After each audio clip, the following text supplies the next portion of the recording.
listening to Hurrdat Sports Live. Played in a Stanley Cup final before. Only one change their lineup tonight from that which finished off the Avalanche in the Western Conference final. Jeremy Lauzon in on defense. They shoot and score on the first shot on goal. Nikolai Ehlers makes it 1-0 Canes. 25 seconds in. From now he centers and they score. William Karlsson gives Vegas the lead. Martin couldn't play it in, then Hanifin whiffed on the clear, and they score! Jordan Stahl takes advantage of the giveaway to tie the game at 3. Swing and a drive in the air, deep down the left field line. Hooking! Gone! Second home run of the ball game for Heriberto Hernandez. Fly ball right center field to the wall. How about a cruise missile? Blocks it in Houston. Pirates take the lead on O'Neal Cruz's 14th home run. Drills the ball to deep right field, and he has taken his old buddy deep. Freddie Freeman with a 2-run home run. The Dodgers lead quickly. Good morning. Welcome in. Hurrdat Sports Live, presented by Next Gen Mail Medical. That's DB. I'm Ravi Lulla here at Hurrdat Sports HQ. What's up, DB? How we doing? We're good. We got the whole team together today. Yeah, that's kind of weird. I'm going to have to stagger my entrance. Because I dink around in the parking lot. And you guys, everybody like rolls in like Al Unser Jr. at the same time. It's like, I was like, oh, gang's all here. Yeah, look at that. We got Rico's back in town. He's so happy. I can't see him because for whatever the reason is, I have these interrogation lights in my face. But he's like, hey, how you guys doing? He just got out all chipper, and I was like, oh, God. Well, I think he missed us. Thank goodness I've already been at the high school and got all my love touches because I didn't need all that joy this morning. I think Rico, did you miss us? Clearly, he's been talking listening since he got out of the truck. How is that different from normal? Well, usually he eases into it. I don't know. I thought it might be the Knicks. I thought he might be feeling something. Did you see the T-shirt he was flossing? The T-shirt, he's got the hat, got the whole deal. It's a big day for his tricks. I'm wishing him the best. Turn back around. You're fine. I've seen that T-shirt before. I'm just hoping. This is terrible. It is. Because if it's of no good sound reason, okay, I just can't have the Spurs win. You just don't want to deal with the Wemby thing? It's just out of control.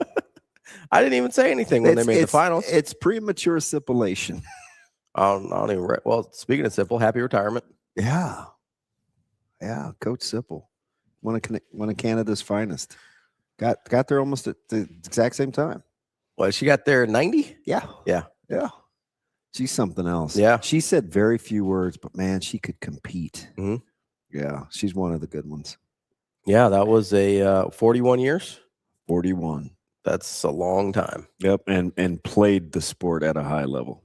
Yeah. Mid to late 80s. Yeah. Mid to late 80s. Yeah. Is that right? Yeah. I was not going to watch her. I was buying time. No, you weren't even a twinkle. No, I wasn't alive. I think I was alive by the end of her playing career. Rose was she diaper chasing yet? Who's the oldest? Oh yeah, I'm the youngest, so all of them were born at that point, but me.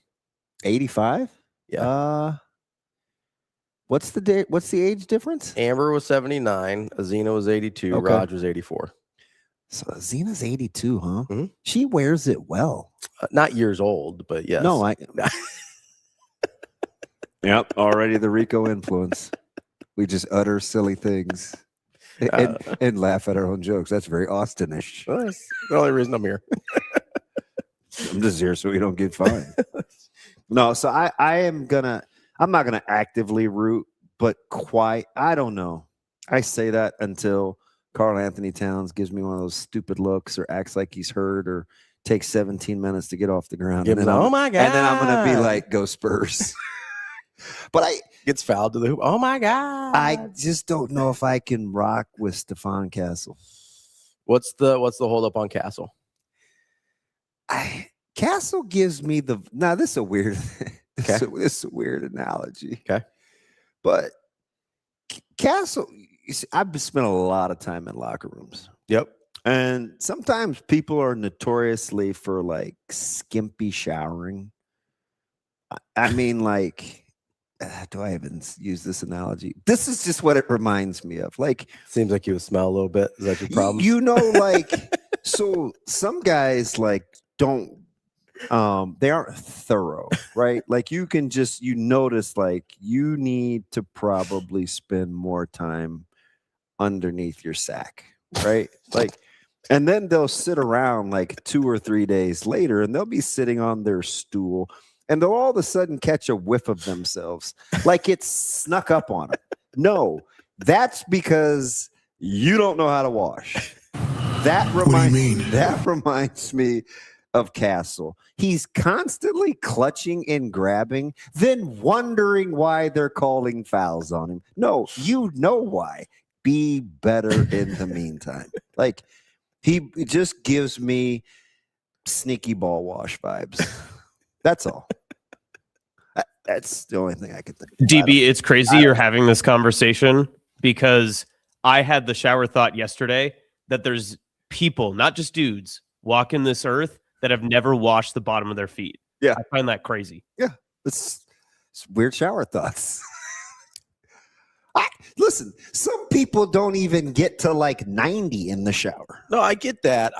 Ravi's about to tell himself. He's about to tell on himself because this man, Ravi, no way has washed the bottom of his feet. I could tell by the face on that reaction. No, I wash the bottom of my feet all the time. I'm very thorough about it. I coach with a guy that I had to convince that gravity doesn't do the cleansing of soap trickling. Yeah, no, that's not a thing. My issue was not the bottom of the feet, Austin. It was I've never approached someone and been like, yeah, I don't think you wash your famunda. You know, like that's never crossed my mind. Especially on television. I'm just like in person. Sometimes you can like catch a whiff and you're like, oh, brother. Yeah, wash your balls. Yeah, like maybe we spend Here's a little. the thing, though. Maybe we get like a loofah or something, like get some exfoliating. But never on television have I been like, ooh. People are exceptionally gross in locker rooms, and they share things they shouldn't. So that's not like it's a funny and it's a weird analogy. Sure. But like these guys will sit around and they're talking and, you know, or they'll be playing cards or something. And they'll inevitably do one of these. They're like, yeah, man, that's you. That's you. That's 3 days of bad habits catching up with you. Okay. That's Stephon Castle clutching and grabbing and pushing and then being like, and when your teammates have to take the ball from you because you're incessantly whining with a ref during a break, stop arguing. I'm more concerned about the turnovers. That was the thing that was bothering me. Stop throwing it to the other team. But I say all that to say I don't know if I can root for either. I'm leaning Tricks to root for just because. Although Brunson's dad, I mean, everybody's got their thing, but it's true. If all things being equal, I'm riding with Rico. Hell yeah, you are. Like, that's it. I mean, I don't think you're prepared for the victory lap that Rico's going to take. Well, it's tough because me and Joel already have it planned. It's weird, though, because I think I could really hang out and spend time with Heath.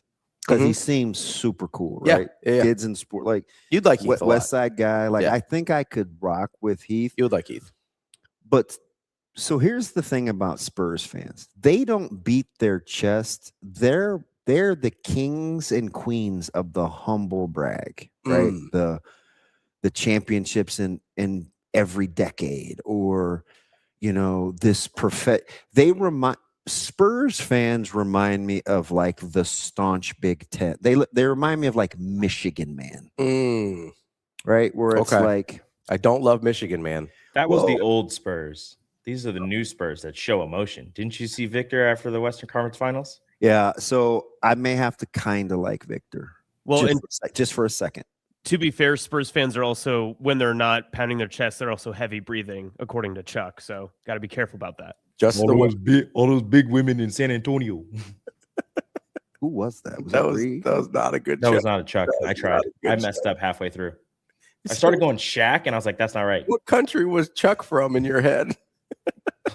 Partly like I a don't knock off Jamaica. I was just like, where? What country is he? You doing a little Patrick Ewing in there? I too? was trying to. I messed up. He's Bahamian, isn't he? I thought he was Jamaican. I think Patrick Ewing is Jamaican. Patrick, I feel he's like Jamaican. this Asian country references. Bahamian is Bahamas is different than Jamaican. Yes, Okay. but the Bahamas are a specific country.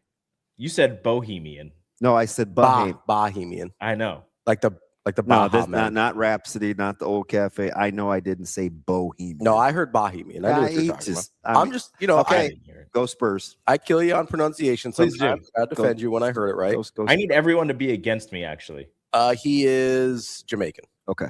So Aloysius. that's his middle name? Yeah. Aloysius? Yeah. Patrick Aloysius Ewing. I think that's how it's pronounced. Alowsius. Rico, we Aloysius. have a mutual friend that has Who do you call that? You call somebody that? it was Matthew. Oh, It was Spurs. that's right. Yeah. I forgot. Yeah. Aloysius. I was yeah, is that where you got it? Did you get it from Ewing? No, I had no idea. That's random. Very. That's so random. So Wemby's reaction to Pop being asked about Pop, Yeah. it got me. Oh yeah. In the presser. Yeah. Yeah. He was emotional. Like that. There's obviously and you know what's funny is the great Greg Popovich. Remember the infamy that surrounded that Spurs season where it was literally tanking for Wemby? Oh yeah. Seems like yesterday. Like nobody talks about that. Like, I mean, the Spurs are seldom bad. Mm-hmm. When they're bad in the right way. And they got it done. They've been bad twice in 30 years, and they got Duncan and Wemby out of it. That was a frozen envelope if I've ever seen one. Actually, I'll take it back. It's They've feeling a little bit cold. Okay, the Knicks fans talking about frozen envelopes over there. Okay, you guys literally invented the frozen envelope with Aloysius over there. I know. You don't. Everyone knows. All right. You don't have to say it like it's not a fact. Wow. The NBA won't admit it. Everyone else knows. Second, Wemby's better than Patrick Ewing.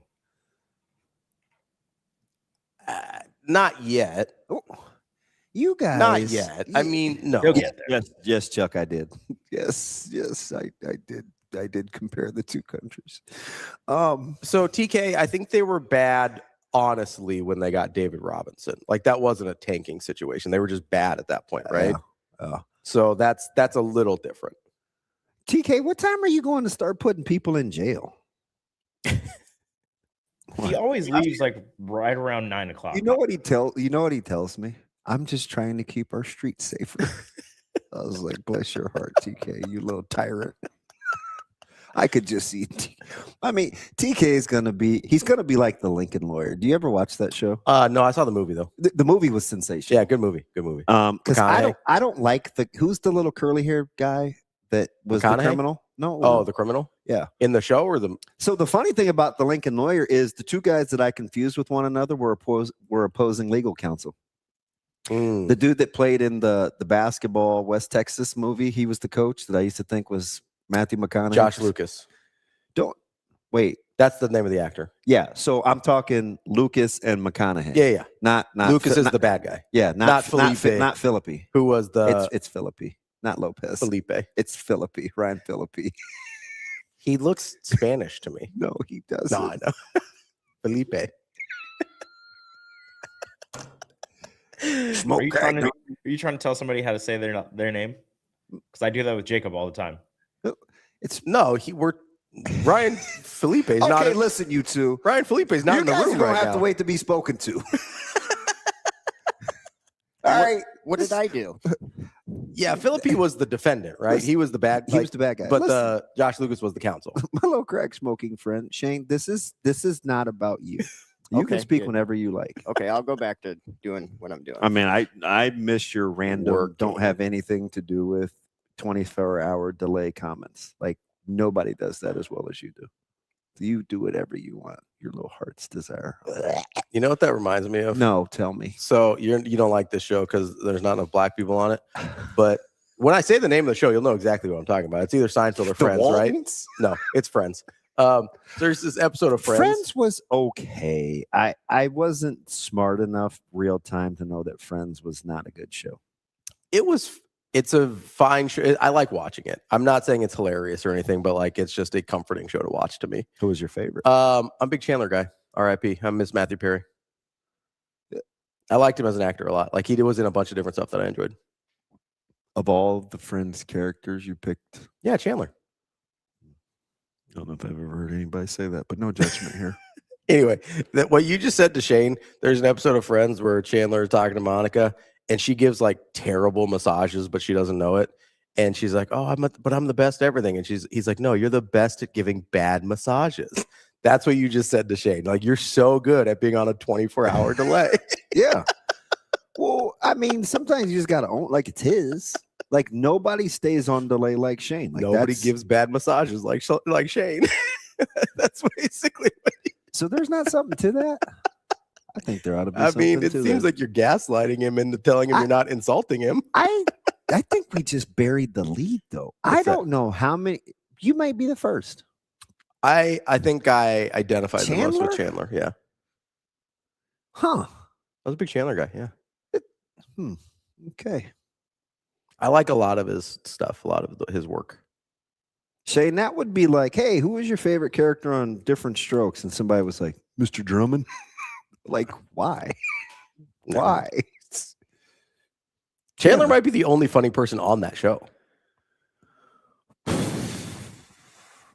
That's a Hubert Davis moment.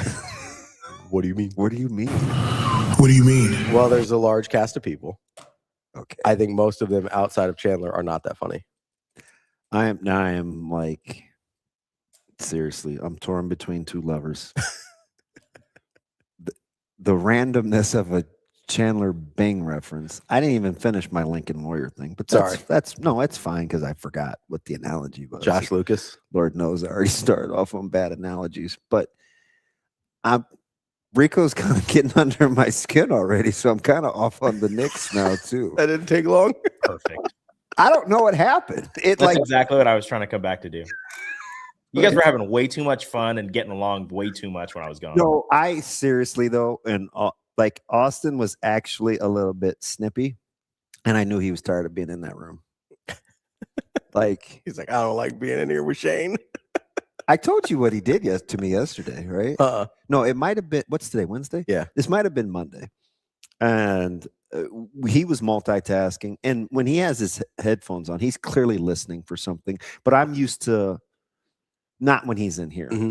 So I had asked him to do a couple of things, and this is exactly what he did, Rico. It was a TikTok. Oh, and it's like he is researching something, and I'd given it like probably 10 or 12 minutes because we had taken a break, so probably 42 or 52 minutes. And I came back in, and he pulled one of these. He goes, "Huh? I'm working on a few things right now. I'll hang on." Give me a minute. And put the headsets back on. I was like, yeah, he's busy. Yeah, when Austin has the headphones fully on, it's understood in the office. When the headphones are fully on, Austin, he's busy. He's locked in. It was the though, like it was the you know what I mean? Huh? Like, no, that's like what I was like. I'd be like, what? He's It makes a face when he does it too. Huh? It's like, all right. Yeah. Well, normally he'll walk around like this. He'll go like the one ear. Yeah. And so you can talk to him. If he's double barrels, he's locked in. Malone. And Shane actually said something nice too, Rico, which was contrary to how I think of Shane. He likes when you're in there, which I was like, he's worked alone for so long. Like, I don't know. I'm just here so I don't get fined. I don't know if he said he liked him being in there. He said he didn't like being alone. Yeah. Well, I don't know if it's specific to Rico. It might just be anybody. Like Sasha's been in there. Austin's been in there. I can't imagine Sasha's a barrel of monkeys. I just can't. What? I don't think you can color that. Is a barrel of monkeys fun? It's a game. Maybe it's fun. It seems dangerous. Oh God. So honestly, she might be a barrel of monkeys. Come out swinging. Yeah. She'll rip your face off. Yeah. You're so easily swayed. I've said it once. I'll say it again. Sasha's the only person in this office I'm constantly afraid would beat my ass. She has her moments. I 100% agree with that. I think everybody in the office agrees with that. It's fine. She definitely has her moments. Like, I don't think there's literally no one else in this office that I think could or would beat me up. And she would say, she literally would call you something that like out of like anger, like you MFer. And it's like she means it. Some people say it like, oh, you Richard Head, and it's like funny. Yeah. It's like, I'm like, I kind of think she means that. It lands a little different. Well, The tone of voice is like, oh. It's the other day. Oh. When she said you like clutch your heart, your chest, you're like, oh. Even the little things, right? Because I forgot, because it was over the weekend that her truck was acting up. Oh, yeah. So I'm not overly talkative when I first get here, but I was like, hey, did you have to take a lift? I saw a lift. And she goes, I mean, deadpan straight face. Like I said, hey, give me your left arm. She was like, yeah, my truck won't start. I was like, I'm going to keep it moving. Keep pushing. Just keep pushing. Yeah. Sorry. My bad. I didn't see anybody get out. I just saw a lift, and you were the only, like, you know what I mean? Yeah. I no, gotcha. they're all worse. She's got some news. She would. If anybody ever gets cut in the office, Sasha's the first suspect. Think she'd be a cutter? Maybe. Yeah. I think she might cut somebody. I don't know. You don't think so? What her weapon of choice would be? I'm finna cut you. She might just be like off the top rope. Choke you out. Well, that is personal. That's why it's your favorite. Anyway, I have one other thing. Rico, confidence level. Sasha said she'd just gotten her wisdom teeth out. She hadn't talked in 4 days. Yeah. Like, I ain't talking to you the rest of the morning. And you know me, I'm like, yeah, like I'll shut it down. I guess it's like that, huh? Yeah, I'll keep it moving. TK says DB is going to fillet someone. Kind of messy. So you want to be personal, but not messy. It depends. Like, do you have time to like lay out the plastic and the tarp? You mean go full Dexter? I mean, people were doing that long before Dexter. Well, it's just a frame of reference. I feel like people would Dexter was understand. just particularly good at it. No, people don't have those on hand. Mm. I have actually. This was a long time ago. This was around the time of 7, so I'm not like this anymore. Fascinated to see where this goes. People don't have those on hand. I had. This was a long time ago. I did have. No, this was around the time of 7. It was Where's this going? It was a thought, you guys. Okay. Too many Christmas. Well, I'm fascinated where this is going to go. I did think at one point that it was advantageous that I don't really grow body hair, because I would be the guy that would like shave everything. You don't want to leave any evidence. Yes. And I wondered, like, if you have this was before they made the like bendable blades and straight edges. And I was like, golly, man, I wonder if I just borrow like my barber's edgers or the trimmers. Could those be whole body? So you're going to make him an accomplice to murder? This was a long time ago. I just wondered about the tools, not the person. What made you like, at what point were you like, I may need to think about this information? No, so you're gonna make it about me. It kind of is, but it is. Okay, go ahead. When Kevin Spacey was shaving his fingertips. Oh, down. yeah, okay, yeah. So it just made me think about the lengths. Yeah, what would I have to do in order to get away with murder? Have you ever seen American Psycho? The Patrick Bateman, Christian Bale. Yeah, the character's Patrick Bateman, though, right? I don't know. Okay. Who's the bad guy in that movie? We had a couple other for you. We were trying to figure out who the bad guy was. That's just going to be a thing, isn't it? Yeah, a little bit. Have you seen the Black Klansman? Is that with Eddie? I almost said Eddie Money. Eddie Griffith? No, that's with Denzel Washington's kid. Is it David? David Washington? And the Black Klansman. Yeah, it's based on a true story. That's a tough one to find out who the bad guy is. Even without knowing the movie, can you take a guess who are the bad guys? Listen, man. If there I am bad and they know I'm bad. Spoiler alert, it's not who you think. Dude is just a Richard Cranium. It is unbelievable. like when they were passing out the filter gene, Jimmy Neutron, did you just skip that line? Like, yeah, filter. Who needs a governor? Just let her rip. This whatever he's thinking. Got it. I've never seen a Black Klansman. It doesn't sound like something I would watch.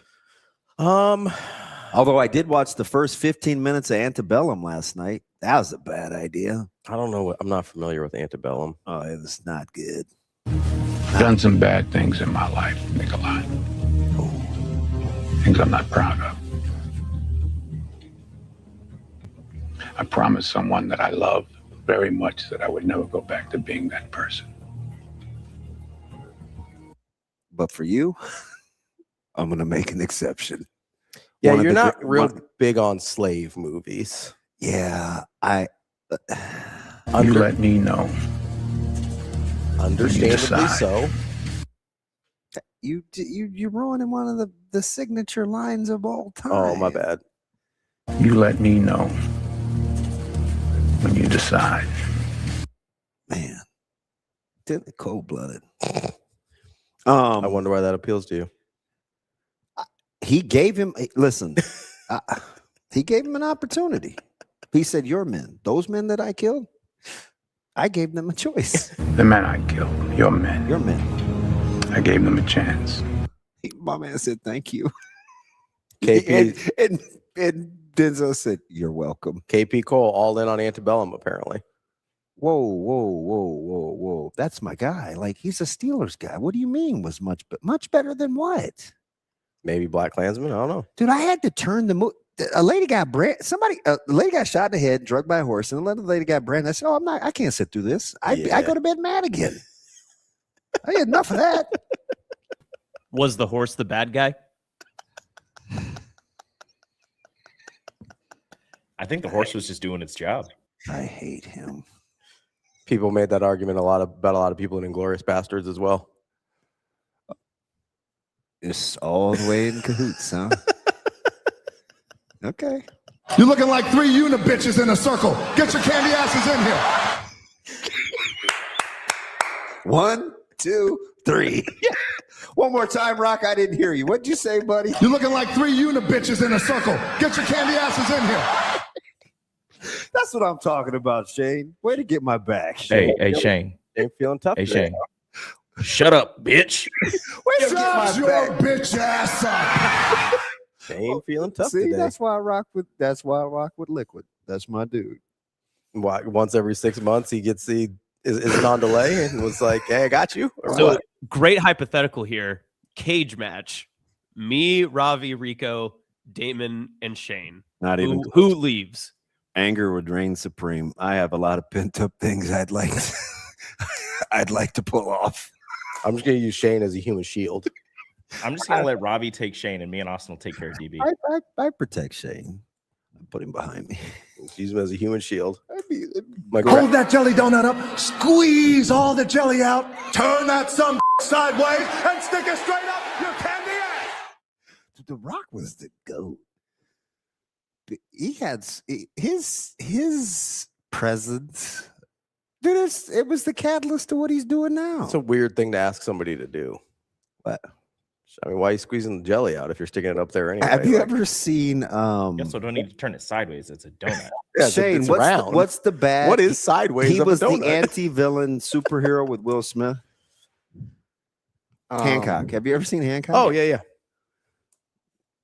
I mean, would you take a head or would you take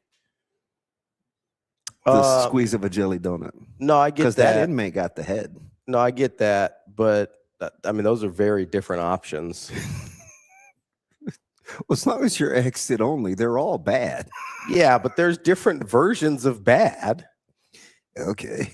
It's like I could punch you in the face with my hand or with a brick, and that's different versions of bad. I'd have ever thought the man with 24-inch pythons would have half-inch testicles. That wasn't that good. He must have been talking about Hulk. I think. I have no idea. I'm famously, I'm not a Hulk Hogan. He was. Hulk's always the one that's talking about how big his biceps were. Yeah, and I'm going to go ahead and go with I know who the bad guy is there. That one I know. I think that one might be the most ambiguous situation we've given you. Wow. You're all the way in today. I like it. Seat belts off. Can I say one more thing to Shane? You can say whatever you want. Shane and I. Yeah, go for it. You want me to take the headphones off? So No, did you watch any hockey? Yeah. Shane, do you know the last time that a goal was scored in the first 30 seconds of 1976. the first 2 periods of a Stanley Cup final? Was it 1976? It's never. Oh. It's never happened. Oh, okay. It has never happened. Like you couldn't even buckle in before things were happening last night. No, you could not. And then Carolina just went ahead and pissed it all the way down their leg and injured the other one. Bold prediction, though. If you want good plus money, take Carolina to win the series. Vegas can't play like that. Take Carolina to win the series. You don't think Carolina will have as many mistakes? And Vegas is playing lights out, but they don't want to play like that. I don't think over the long haul. They want to play more like closeout game abs. Mm. Go ahead and get you some of that good plus money. I'm not going to bet on hockey because I have no idea what's happening. You understand odds. I do understand odds, but I don't understand the sport enough to know whether the odds are good or bad. Okay. I do. Getting the series favorite at plus money. Sure. After game 1 is here would be my question though. Well, forever the odds be in your favor. Big Hunger Games guy, huh? Hunger Games is fire. My question would be, and I know I'm with you, Bruin Steve. Hockey players are infinitely tougher than most Just other about people. everybody else on the planet. I would wonder what if there's a little mental hangover about how that went for Carolina, because that might be tough to swallow. No, I think they ran into a buzzsaw. You have to gauge the way Vegas is playing. You got to see it. Mm-hmm. Like you have to feel what it feels like. They looked ill prepared. TK's got a little future on the. Does he on Vegas? On Vegas, yeah. I kind of want to cheer for that. Mm. Nah, I mean, it depends on how much it is. He says, you know who I could ask about betting sports you have no idea about? Sorsby. Dude. Romanian basketball and Turkish soccer. How? Like, what are we doing, man? Hey, come on, man. Like, what are we doing? I had a friend. He didn't quit when he left IU. No. Like, it just gets. It's like 1,600 bets over 3 years. He bet on Indiana 40 times. Dude. He must have felt real connected to the team that year. Who's capping Romanian basketball? No one. But to his legal counsel's point, does that not show that he has a problem? That doesn't matter. I get it. No, but listen. I'm talking about for his. I'm not talking about for eligibility or playing. I'm just talking about for his overall well-being. No, he definitely has. He's definitely addicted. Like, you're not gambling on capping Romanian basketball. You're not gambling The on Romanians. Like AP or ATP 250 doubles matches unless you have an actual the Biscayne problem. Open. Yeah. Listen, the Biscayne Open's fire. Don't hate. I had a friend who bet Mexican female league soccer. If you're betting on anything under a Masters 1000 event, you have a problem. Like, you have an actual problem. If you're betting on any basketball or soccer that is not in, if you're betting on European basketball at all, you have a problem. I will allow like the major soccer leagues. Turkey is not one of them. Yeah. That doesn't qualify. Like, if you're Serie A, La Liga, Premier League, Bundesliga, those are acceptable to bet on. Yeah, I was gonna say. Those are the 4 that are acceptable to bet on. Outside of that, I love the correct connect for the correct pronunciation of Bundesliga too. That's very good. Thank you. I appreciate that. I like soccer quite a bit, so I try and. I know you're big. I'm more of a Premier League guy myself, but not so much Serie A. So yesterday you were having a moment, and I let you go, so it was cool. Yeah. And I'm not assuming you like cricket, but there is a website dedicated to type 1 diabetic cricket players. Really? That you want to get like real niche. We're in the weeds there. I was like, do I tell him or let him keep going? That's so specific. That is really specific. That's very niche. How many people are on that website? Because I was wikiing. Is that the term? The adverb form of utilizing wiki? I've never heard someone use it, but I think that would be the term. Of professional athletes that are type 1 diabetic. Yeah. Okay. And cricket has its own section. So it's like a page on Wikipedia. It's not like a dedicated website of like T1dcricket.com. Do you think it's not odd that cricket's a part of the wiki? I mean, not necessarily. No. Was that the weirdest one on there? Yes. Was there like a table tennis one? I mean, it didn't have highlight. Big highlight guy. Sorsby might be. Sorsby's definitely been on highlight. I shouldn't even make because that's, you guys got to understand something. Do you understand time zones? Yes. It means he's up in the middle of the night. WTH, man. Like doing multiple bets in game on Romanian league basketball. Yeah. Can I just tell you, Romanian is the league. You could tell me whatever you'd like. Romanian is the league you're trying to get out of in Europe. Yeah. You're trying to get to like some of those Western countries in Europe if you're playing overseas. Wait, what did he say? I bet on snooker once. Listen, you cannot be in a court. He's going to be like the guy. He's going to be with Criminal Minds. Is that his name, Hotch? Yeah. I didn't want to say Criminal Minds because you're going to be I know that. I know the killing. Yeah. Where he's like, you're not doing very well today. Yeah. He said you pick your clients much like you pick your horses. Yeah. High risk. Yeah. And your phone's been buzzing every 20 minutes. And by the judge, approximately the post time. Yeah. By judging by your mood, you're not doing very well. Dang, TK.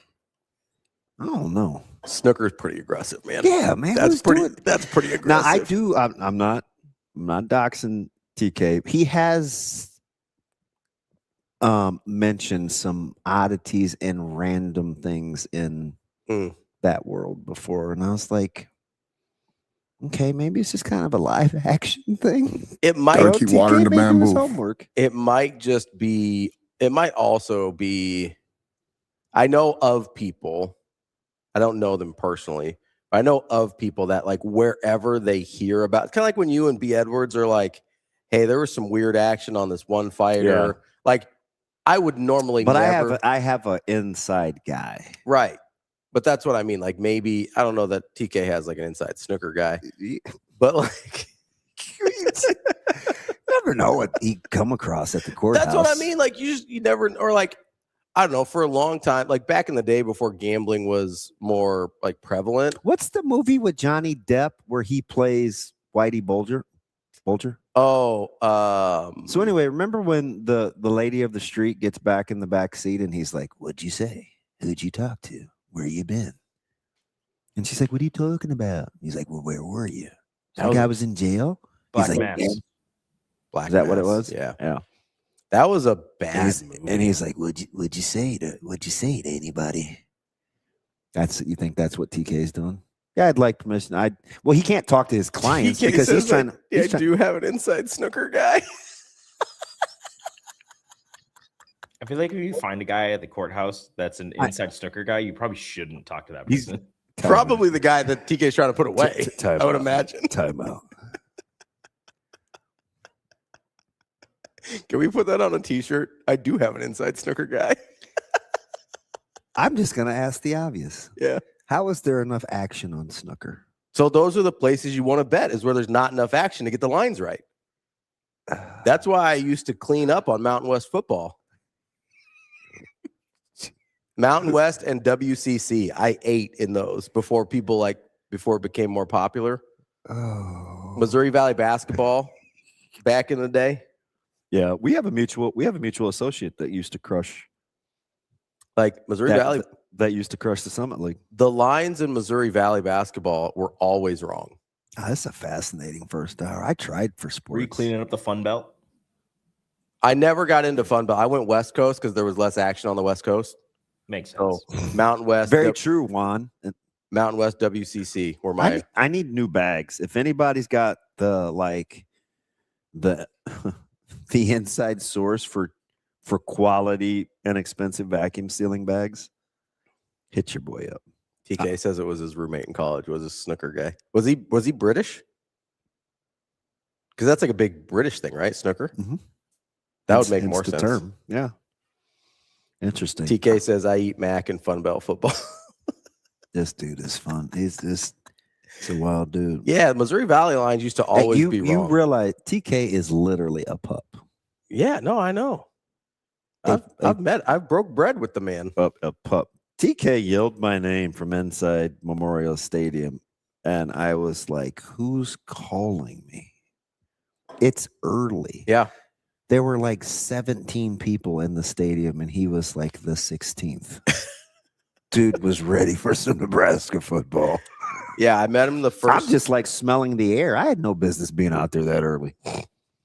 I do that. Oh, he's a British cross country. That makes sense. British cross country runner down at Kansas. Incredible. Not University of, but in Kansas. I know a guy like that, but wrestling is about the extent of it. No, I won't say that. No, you've got a few degenerate friends. That's what I call him in my phone. Yeah. He's Degenerate Aaron. Yeah. You've got a couple. There's one in KC too that does some weird stuff too. KC. What's the weirdest sport you've bet on? I haven't gotten like exotic. I don't think. Probably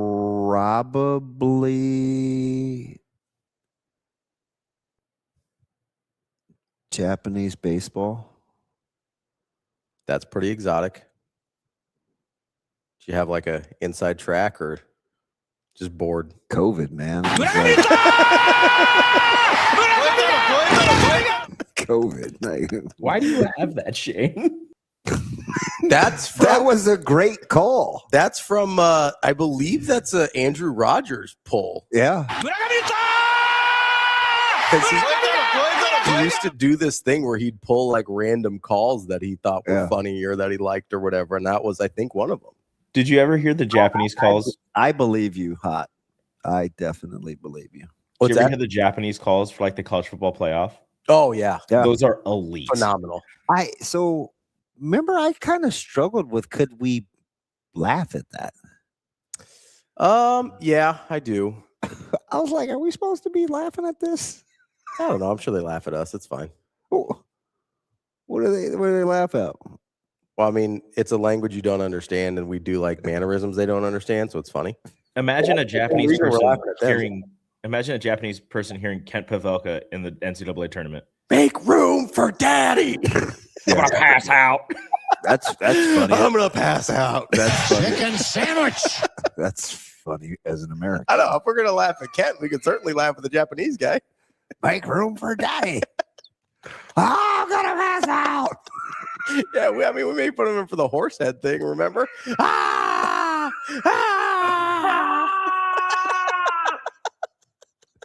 We have all those somewhere. I know. Push it up. God! 2 seconds to go. If the quality of audio wasn't different, you would not be able to tell the difference. Shane, I was having a tough moment with Rico and Jimmy Neutron. I would like to feel better. Shane, can you play that clip in its entirety, please? Got it. Push it up. God! 2 seconds to go. Inbounds play. I'm going to pass out. The game is over. Nebraska wins it. Nebraska wins it. Nebraska wins it. I feel better. Inbounds play. I'm gonna pass out. Pass out. I get it though. I mean, we asked Nate Rohr yesterday. Like, he was exhausted. Oh yeah, I remember. So the first thing I ever did on radio was an Omaha Beef game. Yeah, and it wasn't. It was fun, but there was nothing like. It wasn't an NCAA tournament game. There was nothing particularly exhilarating about it. But I was exhausted when I was done. Like I was just smoked. Yeah, I'm notorious. I'm kind of a chair spinner. Yeah, like sometimes if it's a bad loss, and Nebraska had several of those, sometimes I toss my pen. Or I remember, I won't even say what game it was, but they had thrown another interception inside the 10-yard line, which was pretty common for like the second or third of the game, and I sat there.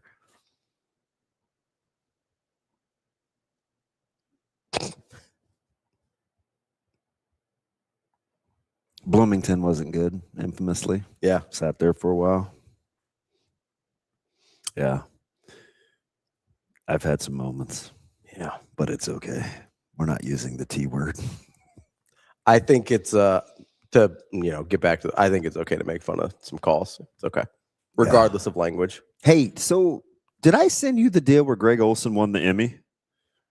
I don't think so. The broadcast, the number 2 broadcast got the award, not the number 1 broadcast. When I said they should have never moved Greg Olsen. Yeah, no, Greg Olsen is probably the best analyst in football. Now I don't agree with that. But who do you think is better than Greg Olsen on the NFL? I just don't. I don't know about my rankings, but I don't love him either. He's just better than Brady. I think he's the best NFL analyst that we have. Do you? I do. I have to think about that. I just not enamored with him. I just think it's odd that your number 2 team gets the awards and not your number 1 team. I mean, that's what happens when. I'm out on TB.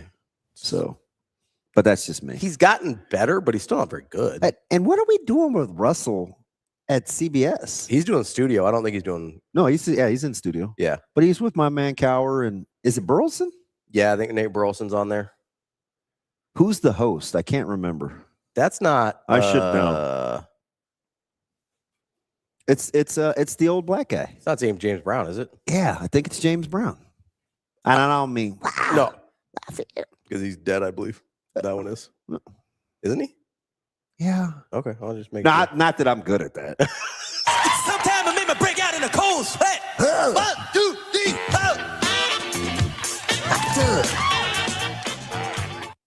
That's the jam. That was one of the greatest Saturday Night Lives ever. So what I was getting confused because he used to be on Fox, right? Yeah, James. So that's where I was getting confused. I was like, I think it's James Brown, but I thought he was. I Fox. thought you were thinking of the other, the dude that shaped like a penguin. I feel like a penguin. Kurt Menefee. Yes. I feel like a penguin. That's a good pull. That's pretty good. That's a good pull. I was like, I've never heard any of the. I know one of them has passed as well. I've never heard. Any I like Charles Gibbs. Never heard. Charles Davis. Yeah, he is the guest speaker at next year's Jet Awards. You guys used to talk to him a lot. Yeah, we used to talk to CD. Yeah, CD was an infamously difficult interview because of the breaks. In his answers. His speech was a little. It was very choppy, and he would say, "You know what I'm saying, or you know what I mean." And I didn't know if he early on. I had to. That was like an invitation. Yeah, he's not really asking me. He's just. That's yeah. I mean, so you know what, Deadshot? I want to say it was, but it wasn't. It was just. It was new. Yeah, it was a totally different style of color commentary than we had seen. So I think, and I understand how that was attractive to a lot of people. I did feel like more of a novelty than something it's not, that. So it wasn't my co-host at the time it was very clear. He's like, listen, you're not gonna rock with that because it's not for you. Because I would do the very same thing. Yeah. Right. So I'm like, like I don't want to know what, I want to know why. Yeah. But I do think a lot of people were drawn to that. Oh yeah. Now he stopped doing it. Isn't his contract up this year? That's my hot take. We're almost about to be out. Oh, somebody's gonna hire him. It won't be CBS. No, but it might be. It might. I mean, there's so many of these streaming people getting into the NFL. Yeah, Somebody's going to hire I him. get it. Like, he won't be unemployed, but it might not be. But I think this is the last year of his deal. And Russell remember, he got Wilson's joining CBS, reprimanded like 2 years in a row. Who is? Isn't Russell Wilson joining CBS? A studio, though. I don't think he's doing in For now. Bro just pulled a Shane. Yeah, thanks for listening, Mr. Bridges. Gee, man, Christmas. I like how Austin's equal opportunity. Bro just pulled a Shane. Dude, Austin's out of. I'm telling you, he has no idea what a governor is. He nah, bro. No filter, no governor, no nothing. The leader of a state. I'm sorry. It is someone who runs and operates an NBA franchise. Nah, bro.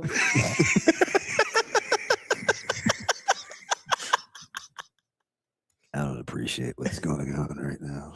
John Cook's a governor. No, he's got some time left, I think. It says he signed a 10-year deal in 2020. So, yeah, he's got a few more years left on this. Yeah. Hopefully they exercise an option. I don't know. I don't even recognize. 10 years, 180. Oh, God. You guys like Tom Brady in the booth? No. Rico, where you been? Damn, you're my dude. But, I mean, come on. Never go full Shane. Never go full Shane. Nah, bro. We were literally, that was like a 4-minute conversation about Tom Brady. I know. No, you don't. No, you Yeah, I do. No. Because you were talking about Greg Olsen winning an award. And Greg Olsen lost his spot to Tom Brady. I don't think you knew. Didn't he lose it? Never. Rico was 100% double checking the start time for the Knicks game, and he was like, just to make sure. I'm looking up stats. He's making them at night. I think I said something to the effect of, I don't really like or rock with TB. Yes, and then we had an extended conversation about it. You know what made that funny, though? It's like most things. It's his delivery. Like, he was genuinely curious. What do you guys think about Tom Brady? So I got to change my delivery. Like, hey, man, how's the soup? Pardon? So I need to change my delivery when I do that. No, you stayed delayed. That's what like. Sorry, I've been gone for a week. I'm still catching up. You want to know what Tom Brady's contract is? It's exorbitant. Yeah, he's making double what Romo is. God, that is grand larceny. 10 years, 375. Damn. Don't matter to me. You could buy some more of your Raiders there, Shano. That'd be good. I'm kind of worried. I'm kind of worried about you guys. I'm taking deep dives, getting ready for like NFL training camps, and when we talk here in the next month, I like some of the things that they did, but that division is incredible. Oh, it's a monster. And it's been that way for a minute. No, the rosters are so significantly improved. It's not even funny. Like, that's one of those, like, you can make a big improvement as the Raiders, and it may not matter. Because I liked what they did in the offseason. Yeah, but everybody else did at least that much, and they started off in a better spot. And I'm like,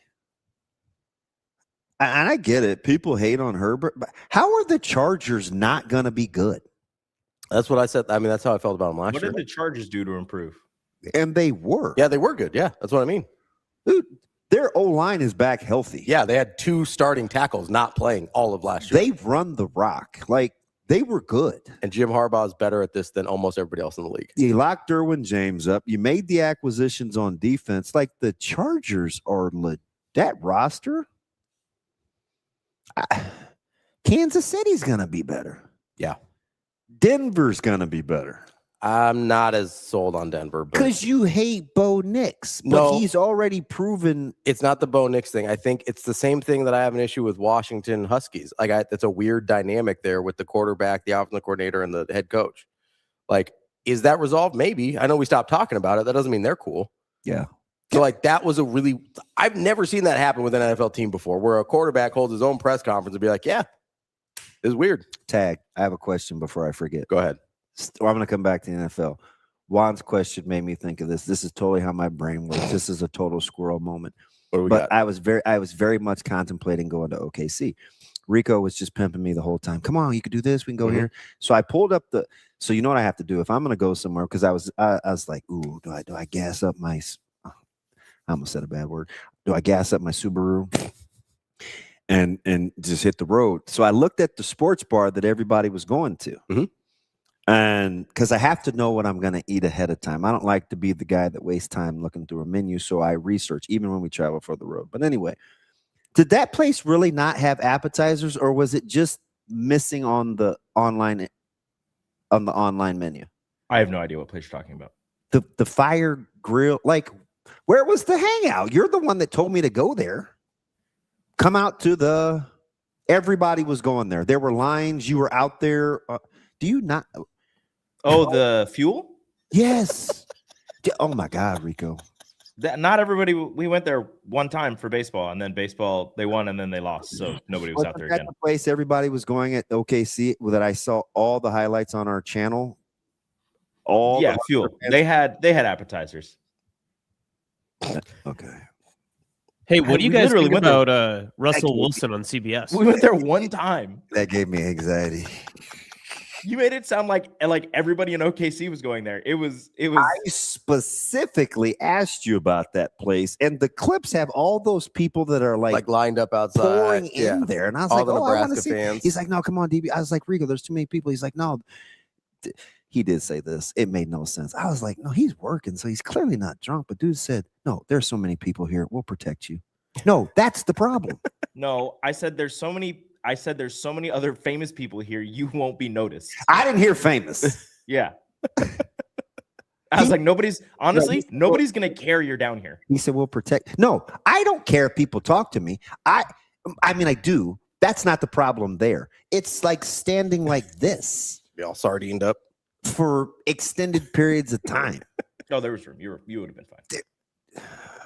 This dude said, oh, fuel? Yeah, the place that you were talking to me on the phone. Hey, Rico, what do you think about Tom Brady? Great quarterback. Terrible analyst. By the way, you never finished your question asking me about my confidence in the Knicks. You started talking about Johnny long ago. You started talking about my man did get infected by Shane. I just want to get my Knicks talk in. Numbnuts chimed in with something crazy over the intercom, basically, and I got distracted. It was The Rock.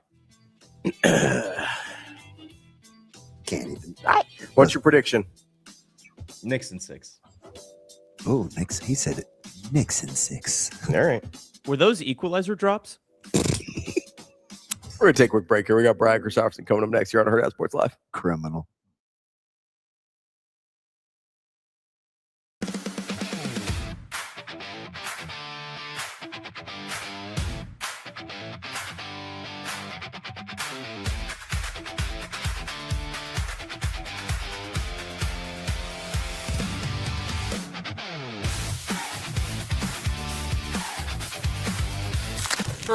I would just say the whole journey has been, not what I expected, obviously, starting out at OU and then transferring back home to Nebraska and getting hurt and all of that. But one thing that we talked about in the locker room, somebody said, Jordy, thank you for coming home and changing this program. And I said, I didn't come home and change this program. No one person can do that. It was the girls who were already here that absolutely bought into what this program could do.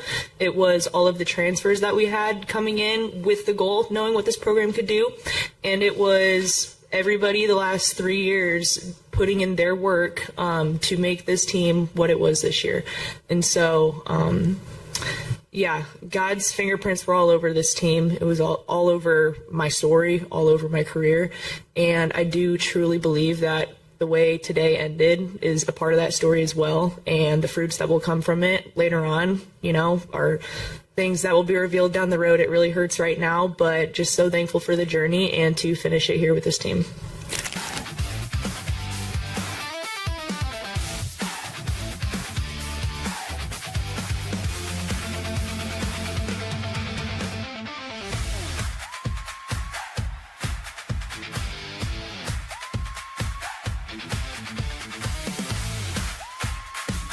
Connor, we've been able to work with Connor because he is in his rehab, still in the rehab portion of his whatever the hell I'm trying to say, Amy. But he's recovery. There you go. It's my first time back too, but he's in a good place. He's shooting the ball well. He's starting to cut, and do some things. I don't think he's going to have restrictions. We're going to go through the medicals with him early next week and see where we are, but he should be out there with no restrictions. And, then again, once we start going live, we're just going to keep an eye on him again. We're going to take it slow with Connor, make sure he's 100% so this thing doesn't continue to be a lingering issue. But he's passed all the tests, and he still has a little bit of soreness as he goes on with his workouts, but he's in a good place. And then Price coming back from the hernia surgery. I think you all saw he got engaged. Love is in the air in Husker basketball right now. So, but he's in a good spot. He's going to get 4 workouts in this week, and then hopefully not have any restrictions once we get started up on Thursday next week.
You're listening to Hurrdat Sports Live.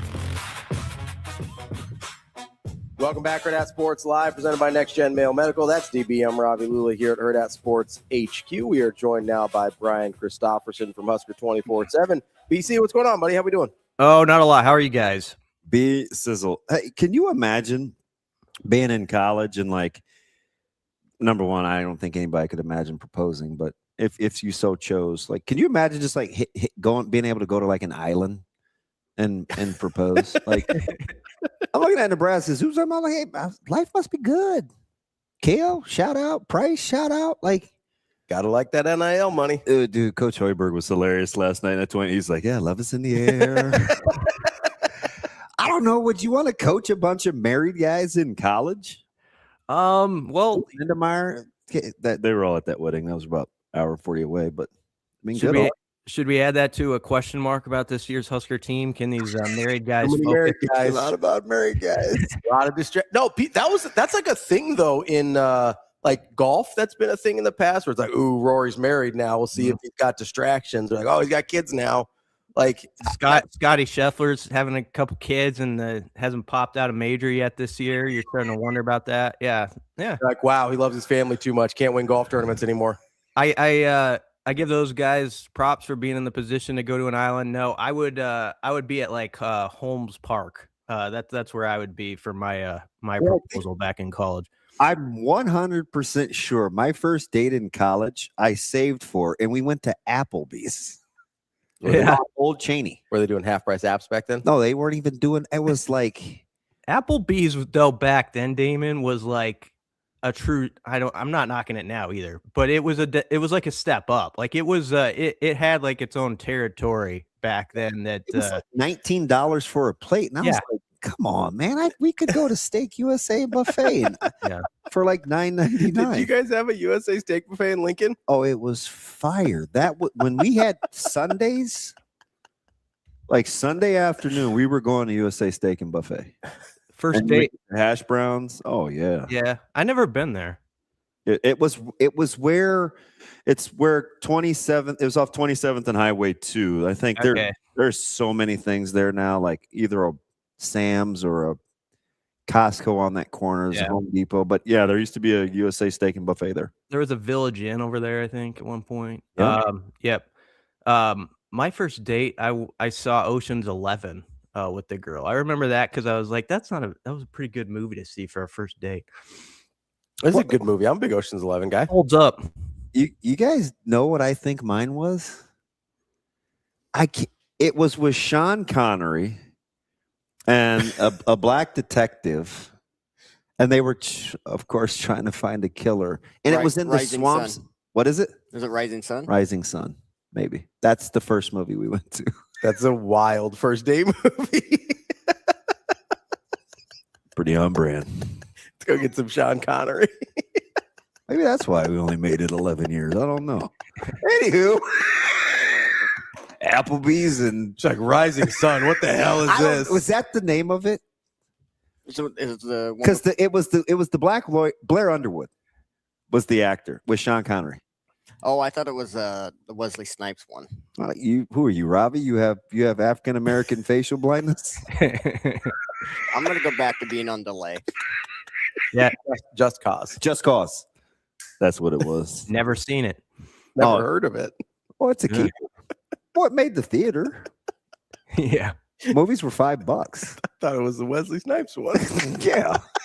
Right. And here I am. Yeah, Rising Sun. No. BC, how are you keeping up with? Thank you, KP. See, I'm telling you, I'm not gonna hold hands, KP, but we're you and me, you and Scott. We're always lockstep. Me, KP, and Scott. That's it. That's it. There's your number one draft picks.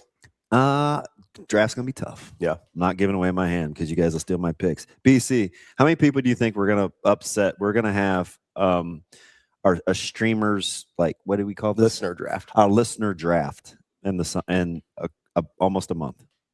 And we will literally be drafting guys that interact with us in the chat. It's gonna be how many guys are eligible in that draft? About what's like 1,000? Because there's a bunch. Yeah, there's a bunch. Yeah, it's we have a lot in here. Listen, there's going to be a lot of undrafted free agents. And you're going to go, well, how deep are you going? Like 20, 30 deep? How long does this go? We may have to. We got to set the parameters because there's. I was thinking like 10. What are you drafting? Who's like who you'd like to hang out with the most? Who's the most annoying? What's the setup? I think the parameters are basically like we have to take responsibility for their takes. So like if they say it, it's as if we said it. And like we you want to guard your yard too. So you want some guys that are going to ride like have with your you. Back. Yeah. Like you got to have a bit of a pack mentality. I need some yard dogs. Yeah. You know, guard your yard. We also, I think my favorite part of this. We're going to do a cursed pick where you get to draft someone for someone else's team. And they have to take responsibility for maybe the less supportive people in the chat. So when somebody says, well, that's your guy, literally, like it is your that's guy. your guy.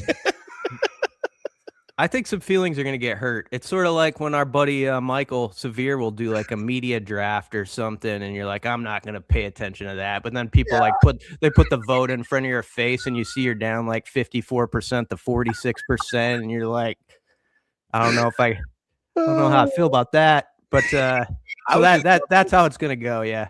I would just love it if he actually included our show on the draft. See, exactly. That's the type of feelings that are going to get hurt. Podcasts only, no radio shows. I was like, Michael, we haven't been on the radio in a year and a half. I don't know what to tell you, man. And he's like, no daily shows. I was like, all right, now it just feels like you're making stuff up, but whatever. It's fine. Here's the beautiful thing about my co-host. If you talk to him long enough, you'll know everything you need to know because he's ultimately going to tell. Oh, yeah, I'm super transparent. I don't hide much. Listen, I spent a long time trying to be who I thought people wanted me to be, and I was like, this sucks. I'm not doing this anymore. It's a good quality for the field you're in, Ravi. I wouldn't be good at it because I like to, like, you know, you guys know this. I kind of try to, like, well, it could do this and it could be this over here, you know, and like it doesn't. I like most people though.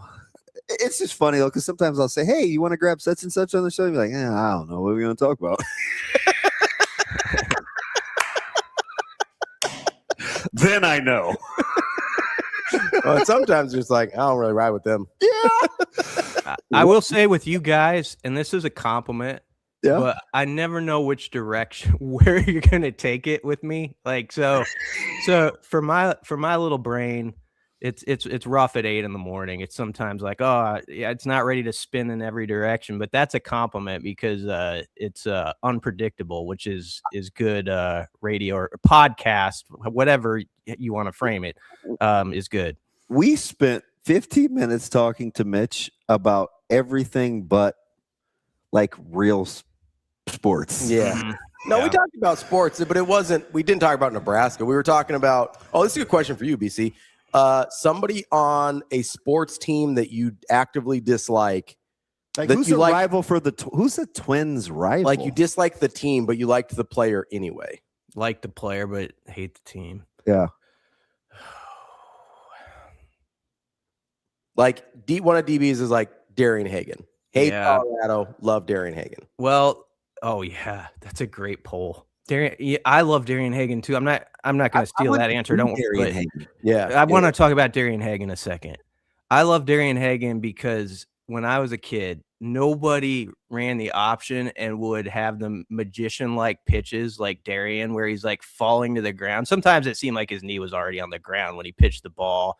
And then who was their back besides Bieniemy? Was that Flanagan? Is JJ Flanagan and Mike Pritchard. He would pitch this thing 38 yards down the field, and you're like, that's not even fair. Yeah, there's an awesome game if people want to go back to old school college football when, you know, Nebraska had Godowski at quarterback in '89, and they went out to Boulder, and it was like 2 versus 3. And that game went down to the wire and ended up 27-21 Colorado, but CU's first touchdown is like a 70-yard option play where Hagan's like falling down and, you know, pitches it blindly. And I think it was Flanagan who took it to the house. But yeah, he was one of my favorites. Jamel Holloway was kind of like that when I was a kid. Okay.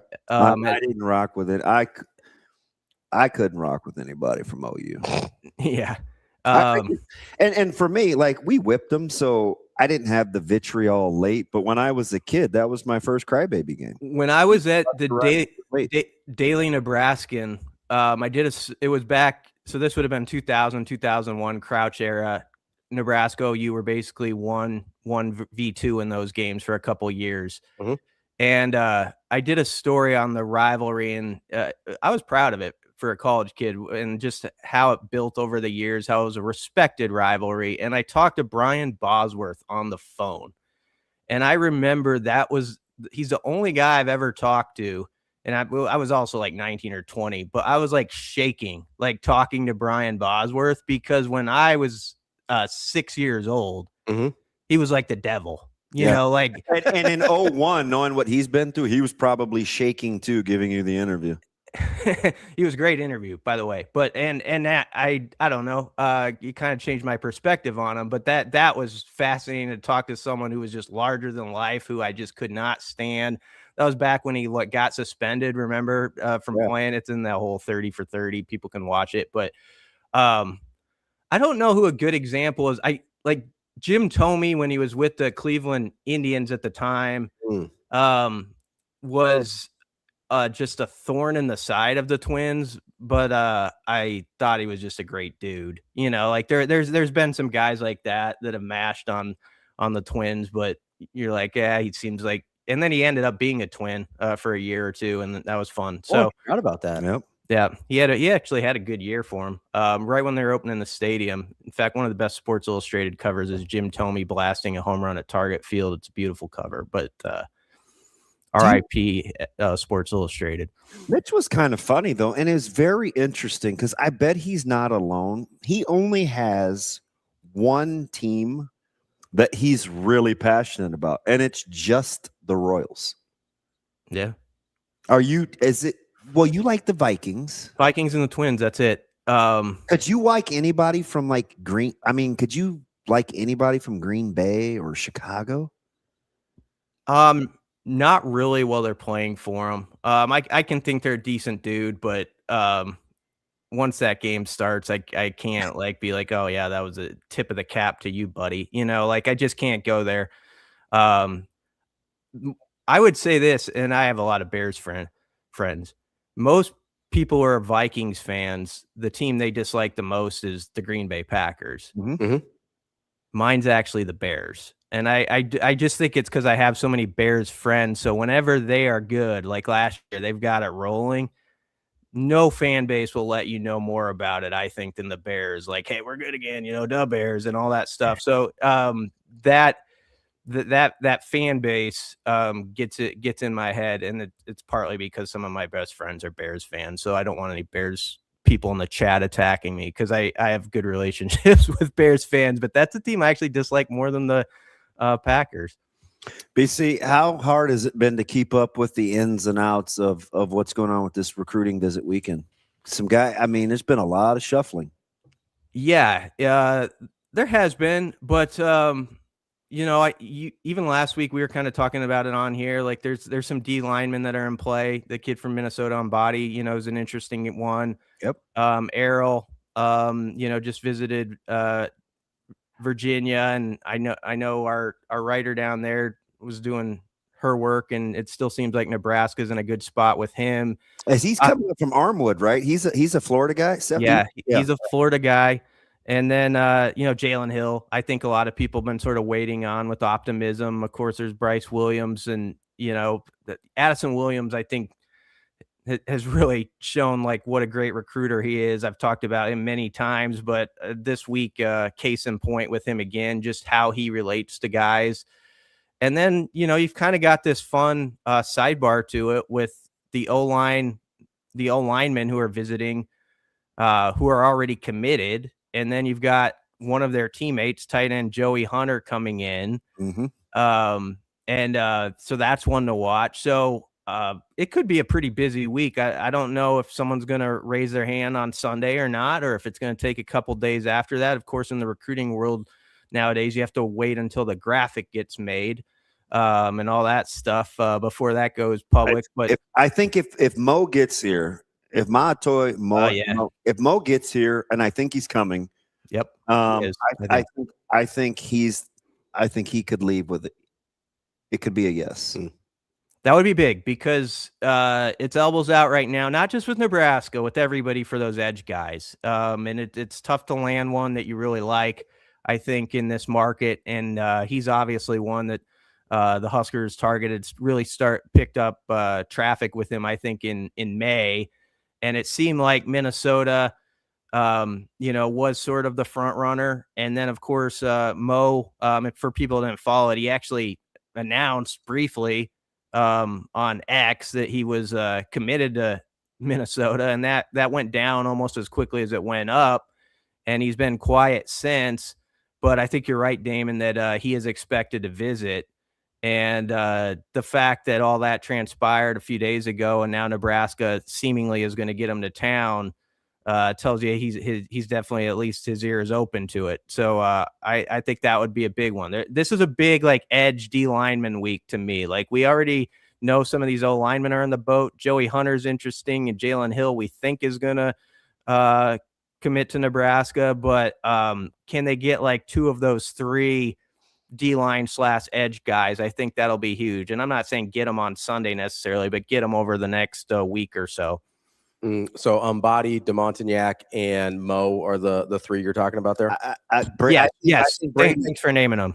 I think Matthew Brady's really interesting too, because Nebraska targeted him early. They wanted to get out ahead. Now he's picked up, we've seen this before. Picked up a ton of steam. But once Kobe Rhymes was off the board going to Mizzou, I think Brady really, really caught fire. He's a very sharp kid who's very versatile, and he's played most of his high school career at quarterback, and he's only been a linebacker for about a year.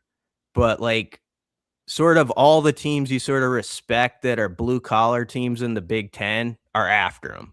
And so that tells you a lot. I mean, you've got like your Illinois and, Michigan State types that are after him. And I think when he came here on an unofficial in May, Rob Orich, Dvorak, I think Tyler Yelk was involved. All of them did a really good job with them. And I did an interview with Brady, and I got the impression Nebraska was in a very good spot. Now he's a very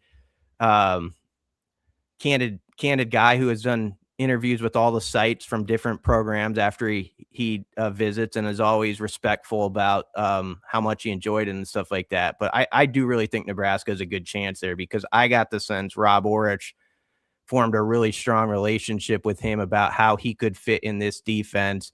And he was a recruit who knew a lot about, at least after that visit, what Orich did at San Diego State and even other schools prior to that, which was kind of impressive.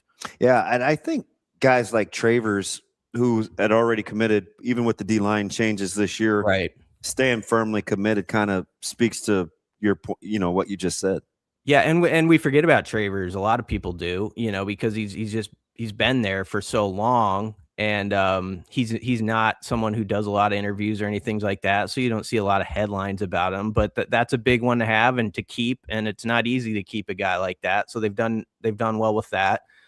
But yeah, if they could add, 2 guys at that D-line edge, heck, 3 guys from this visit weekend, this could be the biggest of all the weekends. When you look at it, I think there's potentially, it could go anywhere from like 2 guys commit out of this weekend when it's all said and done to like 6. And I'm not counting the guys who are already in. I'm talking about guys who aren't yet. You could make a case in your mind that 5 or 6 of those guys could be at Nebraska. And then, like I said, it could go the other way where there's like 2. It's fascinating too, because one of our guys in the chat was talking about Brady and Michigan State. And I just was going to ask you, because you referenced Michigan State as one of the, I can't remember how you term some of the tough teams in the Big Ten. Blue collar. Yeah. And maybe maybe I'm short-sighted because of my relationship with those guys, and in particular Coach Woods, but Michigan State's been here a lot in this area. They've been to Omaha multiple times. I could see Michigan State ultimately being a problem if Coach Fitz gets off to a good start, just because geographically this is a state a couple of their recruiters have really good insight with. I could see Michigan State being a problem. Is that more of a LeVar Woods thing? Because like Fitzgerald, if I remember, wasn't like heavy in Omaha when he was at Northwestern. Not at Northwestern, but Michigan State was starting to come on the horizon. Remember TJ Hollowell before Nebraska had him for a little bit. They came in late with Caleb. Like Michigan State is kind of interesting with the amount of talent that Nebraska's been able to pump out the last 4 or 5 years. Yep. They've got a couple coaches who know the area well, and also once those coaches put their boots in the ground here for a while and they realize the type of talent that plays football in this state, and the toughness, I think, of a lot of those kids, they're going to keep coming back. And I think that's what you see is when someone outside of our bubble gets one of the Nebraska kids, a lot of times they like the results. A lot of those kids, I think, bat a pretty high clip, considering how many actually make it, to be successful college players that are recruited. That they do pretty well. The guys in this state who sometimes go elsewhere, they've made a name for themselves. So those schools are going to come back then. And so I think that's a good call, Damon, with Michigan State, and especially with Wood's connection, to various programs in the states since when he was at Iowa. BC, obviously Trae Taylor had a really impressive outing in the Elite 11. How much does that move the needle for you, or does it at all? And then B, like, I know you don't decide this, but you've seen a lot of this happen. Do you think he ends up getting that 5th star? First thing on the 5th star, I hate to put words in the mouth of the guys for us who actually decide, but I would bet so, because our main guys out there are Tom Loy and Andrew Ivins, and they love Trae Taylor. I mean, they can't get enough of him, and they've seen him throw at like 6 different regional events. And the thing about Trae is, it's not like he has a really good weekend and then a mediocre weekend the next one. Every time he's like the top guy. Mm-hmm. And so I expected him to win that, or I guess our 24/7 Sports called him a co-alpha dog, along with Israel Abrams. But nonetheless, Trae was the best of the bunch, it sounded like. And I think our guys were like, yeah, that's about what we expected. They did that draft, Tom and Andrew Ivins, before it started, of the 20 QBs who they'd take. And they both wanted Trae Taylor as their number 1 pick. So, that says a lot. So, yeah, I think there's a very good chance of the 5th star. We'll see what happens there. But he's such an interesting guy because he's been training for this for so long. Not the Elite 11 thing, but just the skills of being a quarterback, like all that goes with it. And I remember a year or so ago doing a story about, like, he was getting offered guys like in the 7th grade, like as a QB. And he was going into college quarterback rooms at like Maryland, and the QB's coach at the time was like spitting stuff out at him, and he's like spitting it back as like a middle schooler. And so I've said a couple times on the record, like, people always do the comparison with Raiola, and because since Raiola was at the Elite 11, about who was further along and all that stuff. And I say without hesitation, and it's not a knock on Raiola, that Trae Taylor's just more polished, because Raiola had been a QB for like 3 years when he went to the Elite 11. Trae Taylor's been doing this since 5th grade at a very good level. It's like hanging out with Bryce Underwood, like he's just sort of built for this. I couldn't, like, you've brought that up a bunch. I've said it a bunch. Like, BC, I don't, no apologies. Dom would say the same thing. Yeah.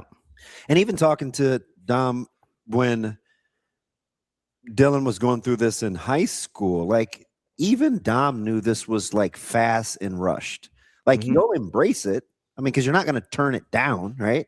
You're in a position of where you can capitalize for your son. But even Dom knew, like, hey, we're pretty early in this. Like, he's just kind of getting started with this quarterback thing. Even a year and a half ago, when I said, it wasn't a year and a half ago, a year ago, I was like, you guys, we heaped the star thing on him, and now we're using it against him. But even the family knew it was pretty premature in terms of the quarterback development with Trae, and especially with JT, his dad. He'll post like those old clips, and Trae's like 9 years old, right? And they're out here throwing the ball in the backyard. It's like he's commanding the huddle, and like he's done this for a long, long time. Yep. Yeah. The thing that I'm afraid of, though, BC, I'm not afraid. The thing that gives me pause is we're so turned off by how the last 2 years played out that I think we're terrified that we've seemingly put all our emotional eggs in a quarterback basket. People just got to give every guy his own story. Let's see what this guy brings, like what he does, how he handles it, how he operates as a Husker commit and a future Husker. And so far, I love the quote he gave our guys out there. He committed on like May 1st of 2025. And he was pointing out, he's like, yeah, everybody was still recruiting me on May 2nd of 2025. That's the way it's always been. But he said, I've always been candid about exactly who I'm with and how I feel about this thing. And it shows in the fact that he's showed up now and is going to play for Millard South his senior year and be down the road from the program. So he's very impressive to me. And this might not mean something to people, but I'll give an example that a lot of recruits would not be in the same category as Trae. I've interviewed him on the phone, I would say, I don't know, 3 or 4 times probably. And every time he'll set a time with me, and it'll be like, okay, we're going to do this at 3 p.m. on Tuesday. Usually when you're dealing with recruiting, and this isn't a big deal, but that's not going to happen. Like maybe at 3:37 or something, you'll end up talking to him or whatever. Every time with Trae Taylor, to the minute he calls, and it's been right when we scheduled it. He's just sort of dialed that way, I get the sense. And that's just a little snapshot, but that stuff means something to me, and I think it means something to the people at Nebraska who recruited him. BC, as you're looking at, things that we might be able to not put all of our eggs in one person's basket, because I kind of agree with you there. Like, I think there is some emotional hedging because of that with Trae Taylor. I also think we need to, as a fan base and as a less so the media, I think, but maybe part of that as well, get out of the idea of like we do the savior of the program thing a lot. And so, like, if you're trying to get away from that, what are some objective things that you've seen to say, hey, here's some evidence that Trae Taylor can be a piece, but doesn't have to be a savior? Well, he's part of that, right? I mean, he makes as big a deal as anybody about trying to find the guys around him that are going to be at the level and want to play the same way. And that's why he lives here now, right? It's a big deal. Yeah, have that same mindset. So he knows that it's not all about him. And I mean, he's seen that firsthand too. Like, at the program he was at in the Chicago area, like he's used to building and guys growing along with him. Like, I mean, his sophomore year, they won 3 games. Hey, they he's were like played on the best teams. Yeah, that's the thing. Like, he's not like I know Millard South, probably is one of the favorites, obviously, but prior to this, he's always been at a program that has had to build, and it's been hard, and it's they've had to slog through some things, and maybe guys weren't at the same level he was, but he's grown with them. And maybe getting away from your question a little bit, but I think his mindset hits on your question that he knows it's not all just about him. Like, he has confidence in his abilities, but they've got to get all the other parts around him. And I think people around here are capable of balancing that pretty well. After sort of what we've been through in recent years, where maybe we have done that too much with this guy or that guy, and he's the face, sort of narrative. I think we're seeing, like, there's been as much excitement in the last few weeks probably about O-line recruiting, as Trae Taylor. Like, I mean, that's been certainly a topic that has got people kind of fired up, like what Jeep and Lonnie Teasley have done with that group. And we'll see now if they can do that with some other position groups here this weekend, like we were saying at the top. But that is important, though, for everyone to remember. Like, he seems like a really good talent. I think he's one of the more polished guys that's come in as a Husker commit. I think that's all true. It doesn't mean he can just save everything or flip it on a dime, and I think people know that. The interesting thing with it too, BC, is I think you can't understate the point about getting like-minded guys, because there's so much revisionist history that goes on with what used to happen in yesteryear. And I'll tell anybody that'll listen, 90 was talented. 91 was, I mean, look at the draft, right? Pickett and Kroll, and 92 was talented. And the one thing that everybody stressed was we need to be more like-minded. Too many guys worrying about, like, whether it's agents or draft status or where they were playing defensively. Like, it was the whole birthing of the Unity Council, and it just centered on being like-minded. The number one reason old guys are so curmudgeon-y about, or staunch in, it should be this way, they're really just talking about nobody being greater than the other, right? So people struggle with, Coach Frost and kind of the savior mentality, or Dylan Raiola and the savior mentality. Because if you ask those guys, or you ask me, it was like, I don't know, man. We had to play without LP. Like, we had to play without T Phrase. We had running backs go down. We had guys suspended. Like, I mean, Phil Ellis played with like, it didn't, the sum, man. It was always about the sum of the parts. And I think when guys try to find other guys that aren't just good players, they actually fit what the mission is, being able to do hard things, showing up every day, not needing to always have your hand held, things like that. Like, the more like-minded you are in that, That's ultimately the key. I mean, isn't that what we brag about that Signetti does? Mm-hmm. Like everybody is like-minded. Like what we accuse Nick Saban of? Brainwashing people. Yeah. Right. Like that's the thing in my opinion. Yeah, I mean, and to that point with Trae specifically, you have a guy who, I mean, we'll see what he does over the next year and at Nebraska and all that stuff, but he just came off one of the most high-profile weekends of his recruiting career, where he's getting all the accolades and it's national type headlines. I mean, Bruce Feldman's writing about him and all this stuff, and he was working out with his high school teammates the next day. Like here locally, and so.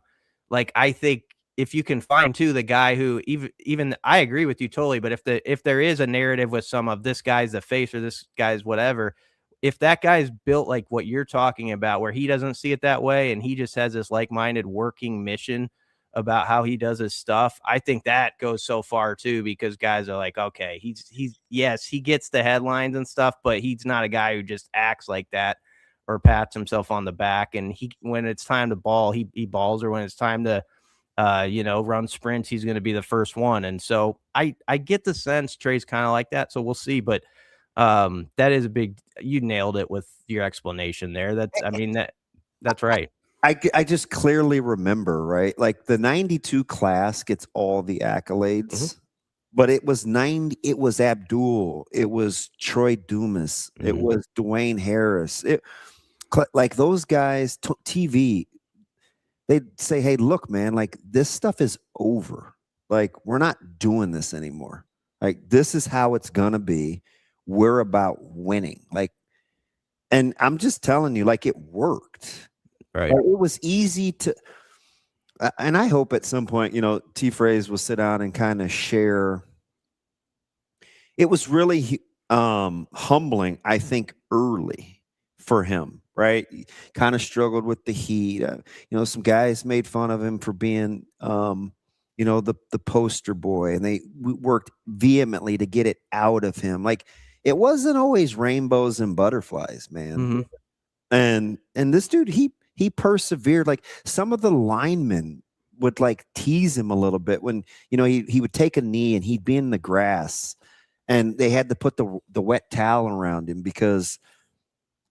Florida's got its own heat and humidity. This was different. It's 104 degrees and we're in the grass, and T.O. couldn't care less, which is fine. And like, hey, come on, Mr. All, like it wasn't always easy. And so I think you need people on board when you're going to do hard things that think like you.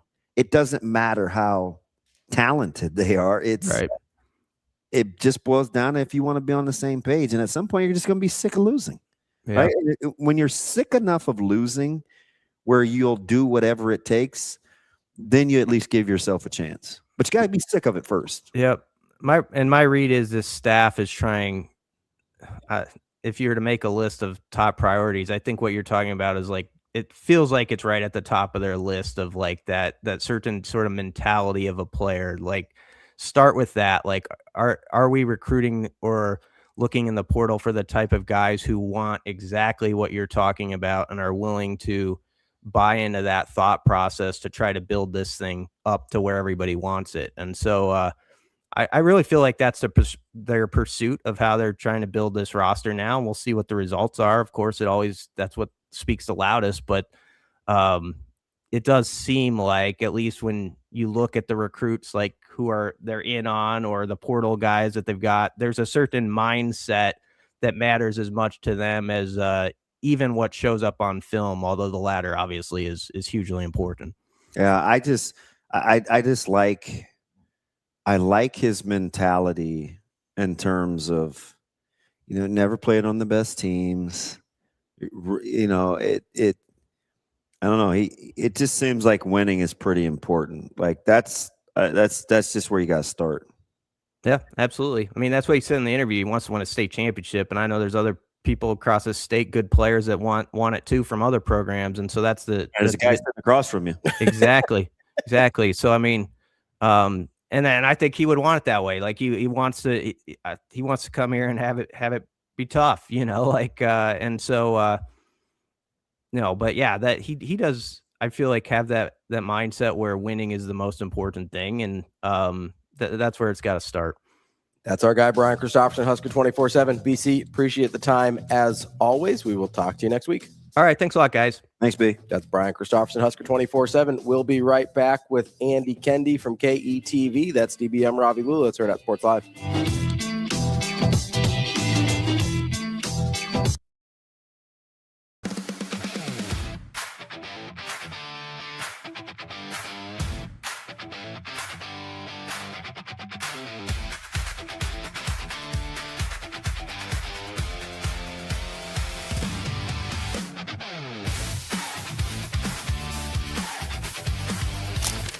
He's in a really good place right now. He's been here all summer, obviously being from Lincoln and getting in here with our managers. Kurt's assistant has still been helping the guys out, supervising them in the weight room. I think the biggest growth for Braden's just going to be playmaking, defensively taking a step. I thought he made huge strides from his redshirt year to his first year of eligibility on the court. But there's more room to grow with his physical tools and his body.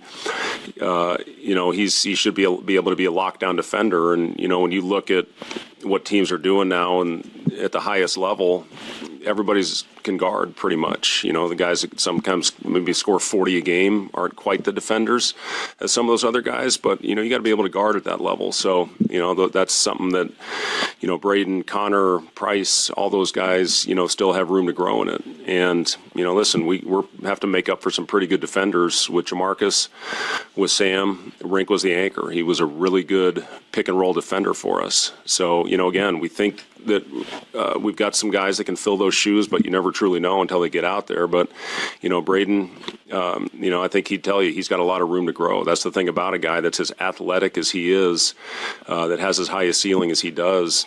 There's room to grow. He had a great NCAA tournament. He averaged, I think, almost 16 points at almost 40% from three, and that should give him confidence going into this year.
You're listening to Hurrdat Sports Live.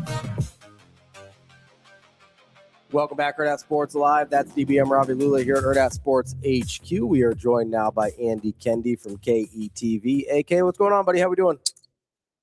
Hi, boys. Greetings. Can you hear me all right? Oh, yeah, we got you. Unfortunately, we don't get to see your bright and shining face today, but we can hear you just... Yeah, I was going to say you could watch me drive. I don't know how exciting that is. I don't know how safe that is we've for been anyone. getting that lately where guys will pull over or be driving, or I don't know. It's summertime. It's not slowing down for you yet? No. In fact, the Nebraska baseball and softball with their ending of the season actually gave me a couple days here to kind of catch my breath before the World Series. So tonight I'm actually headed to Wisconsin. My first boss, the reason I'm in television, so everybody can send the hate mail to him. Jay Wilson is his name. He's going into the Madison Sports Hall of Fame tonight, and tonight's his induction ceremony. So I'm making the trek over to honor him. How about that? Gotcha. There you go. Well, that's cool. You Doing a little pilgrimage for your buddy. I can appreciate that. Well, it's funny because he's the guy. So I started interning. This is story time. I started interning for him my junior year in college, and I was a mess. Like I had so much stuff going on. He gave me the speech that I later realized was the speech to say "Get lost." And I said, seriously, I was terrible. I was unreliable. I would miss half the times. I had so much going on my junior year in college.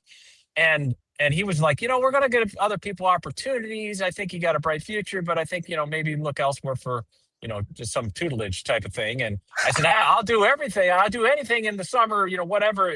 And so he allowed me to continue interning in the summer, but on the weekends, which, as you know, that's a lot of stuff going on the weekends, but it's a tough deal. So I did that for about a year to get back into good graces. And he's now one of my closest friends. Godfather of one of his kids and the whole bit. So yeah, kind of a cool story. He's just a great guy and really taught me everything that I really do today is a lot to have to do with Jay Wilson. How about that? That's unbelievable. It's given me my kind of my Jay Noddle story where he basically asked me to leave and kind of gave me a soft landing. I was upset with him for a little while, and like to this day he might be my biggest supporter. It's right. That's why I kind of like the needing to go through tough things bit. Like 100%, and prioritize. The Jeep Wade story was fascinating that he told us about how he said he felt like he learned the most at a point where he felt like he may have been his biggest failure. He wasn't coaching for a year. He's like, I have to take some self-inventory here, right? Like, it's just amazing how sometimes it happens that way. Well, you kind of learn, and it's part of growing and maturing, is that like you kind of figure out priorities and what's really important to you, and is this really what you want to do? And I knew at a young age that I wanted to do what we do for a living, and then when he gave me that speech, I was like, oh my God. And I look back and I'm like, absolutely. I was a knucklehead, and I still am at times, but he had the patience to kind of hang with me. So, and the things that you learn from your mentors, it's as much about dealing with people that it is the X's and O's and the nuts and bolts of what you do on a day-to-day, right? I mean, that's the thing I kind of learned from him, which is just a life lesson about how you treat people, and that will help you in any business. AK, as you kind of see, and this is a funny conversation to get into, because I think this is why a lot of us like, or at least DB and I specifically, like people that can take hard coaching, because that's basically what you're talking about, right? Is like you receive 100%. Some hard coaching that wasn't necessarily, it was intended to do one thing and it kind of got the opposite result, but that person obviously was for you in the entire time, even though in the moment it may not have felt that way. And I think nowadays it's hard to find. You just don't see it in a lot of places. The best programs, I don't care where you are, businesses, whatever, those organizations have hard coaching. And I'm sorry, I know that in this day and age, you got to treat people a little differently, but there's still a time and place for hard coaching and being honest and straight up. And if somebody's not getting the job done, I don't care what business you're in. You got to let them know I would rather know if I wasn't living up to my expectations than not, tell me. I'm a big boy. I can handle it. But I don't know if everybody's equipped for that. You know what I mean? Especially nowadays. Oh, I know for a fact not everybody's equipped for that, if we're going to be honest. If you had to pick an ending, AK, which one was written the more in a way that you thought the book would actually go? Nebraska softball or Nebraska baseball? Oh, that's a good question. I think Nebraska softball, obviously they fell short, quote unquote, but I think what they did this year was what they were hoping to do. I think both programs can actually say that. Because, there's disappointment on each side, obviously people wanted softball to win the national championship, and they were a team equipped to do that. And stuff happens. Sometimes an All-American gets a 3-run homer off an All-American. Sometimes that's just life. And but I think baseball too. I mean, obviously it's disappointing that they didn't get out of the regional, but to host a regional, we take a step back and take full inventory of what happened this year. I think you have to say both seasons were successful seasons. Obviously at different levels. Nebraska softball certainly is on the map in terms of a destination program. But I think Will Bolt, when you heard his leading up the pre-tournament or pre-regional news conferences, I thought he was really smart and shrewd. He was selling the program. That was a showcase for his program. And look at, you come to Nebraska, you're going to play in front of these great fans and great crowds and a great atmosphere. And you don't have to go to the SEC. You can do that here. Years to come. So I think both. Uh-oh. Did we lose him? He might just be going through. Wait, where's the final destination again? I think he's going back to Wisconsin. Yeah. There's some places on the way up there that you lose service. He's on 35. Are you 29 to 35? Can you hear me? Yep, there you are. You're back. I am. Okay, so. Oh, muffins. What's so funny? There's somebody that I used to play pickleball with, when instead of cussing, she'd always go, muffins. Yeah, we the boys and we say muffins a lot. It reminded me of that. It was funny. Yeah, I just. All right, you there, AK? Shoot, I'm here. Okay, so on the bingo card, I didn't. It's just interesting. I didn't think Nebraska's defensively in baseball. I didn't have that on the bingo card, and I get the magnitude of pitching at the Women's College World Series because it was incredible. But I thought Nebraska may be a little bit better offensively. So when I asked the question, it's like, if you didn't have anything on the bingo card, like which was it more likely not to be? I thought Nebraska's baseball defense was more likely not on my bingo card. That was a surprising letdown, in my opinion, because they've been so good defensively. Like, you went in that regional, your number one concern is, can their pitching staff hold up? And that really wasn't the issue per se. I mean, it was the defense that let them down. Shoot, that I know it's magnified, but that muffed double play ball led to their demise in that Arizona State game. And that's just like Dylan Carey, how often does he drop a pop fly in foul territory? That just didn't happen this year. And that's what you can't do in the postseason. And unfortunately that came at a very terrible time. You've covered high school sports a long time. You covered college sports a long time.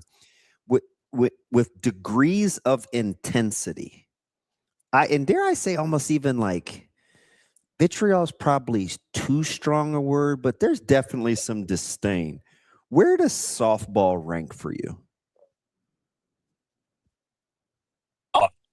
In terms of covering it, I love it. I think it's great. Is that so?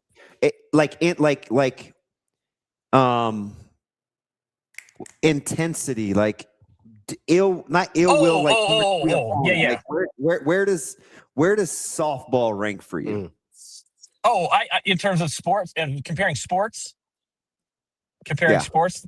Yeah, I think it's right up there because every pitch it matters so much. And every pitch, I love it because the game is so bang, bang. That's why it's so intense. For people who, if this is their first ride with watching softball at a high level, man, they were treated because every pitch is so important and it's such a bang, bang sport. Everything happens so quickly. A ground ball to short, you better get it out quickly or else you're not going to get the runner at first. I think it's probably, I don't know, probably top 5 in terms of intensity. It's pretty intense. It seems to be a lot of bad, and I get the Texas Tech angle. Yeah, there's a lot of animosity. Even in even at younger levels, it's not super kosher. Like, it's intense. Oh, and because at that level, you guys know, at that level, all the players know each other, coaches. There's some history that go back for years, back to club days. That stuff carries over. And yeah, I understand that there's some, the handshake line thing, that whole deal that blew up, that was kind of weird. Wild. Yeah, that was just, you just don't see it. And then, but it's the same sport that gives you the gal who eats ladybugs for good luck. So it's kind of a yin and a yang. I need some fact finding on that. Like we're just eating ladybugs and hitting dingers, right? It's like, but I did, like when I used to mow and stuff. I don't know. Maybe my dad. Somebody told me like don't kill them or like just let them land on you or something. But I never heard of the digestion and like being able to just leave the yard. I guess good luck is good luck, right? I don't believe in it. That's weird. I don't think I'd ever eat bugs either. But no, that's taking it to an extreme. I it's on a humbug. Let me try it. I'm surprised you haven't got insects for a higher protein source yet. Right. As long as I'm in the U.S. and fairly what I would call domesticated with my products, I won't be eating bugs like around. Is it worse that she doesn't chew them and just swallows them whole? Yeah, if I was going to partake, I'm a non-chewer. Yeah, I think not chewing them is better. Okay. Rico, nobody can see you, right? That's just for us. Okay. AK, when you headed back, because you have a little bit of a break, right? Yeah, I'll be back. Ross Jernstrom's going in Press Club Hall of Fame this weekend on Saturday. I'll be in attendance for that for sure. And my longtime photographer, Scott Buer, our chief photographer, is going in as well. So it's going to be a fun night at the Press Club on Saturday night. So I will be there with bells on. Awful bougie. I only get invited to go there for roasts. That's about it. It's the level of my press club. Join us, DB. Join us. Hey, you guys enjoy. I think I went last year to see Marty get inducted. Marty Cordero. Yeah. All right, buddy. Safe travels. All right, man. Thanks, fellas. You got it. That's Andy Kendeigh from KETV. We will be right back in just a minute. We're going to talk to Ant Wright, because apparently there's some basketball happening tonight. And we got drafts coming up. We got drafts. We got finals. We got all sorts of stuff going on. That's DB. I'm Ravi. Lulla. We'll be right back. More Hurrdat Sports Live.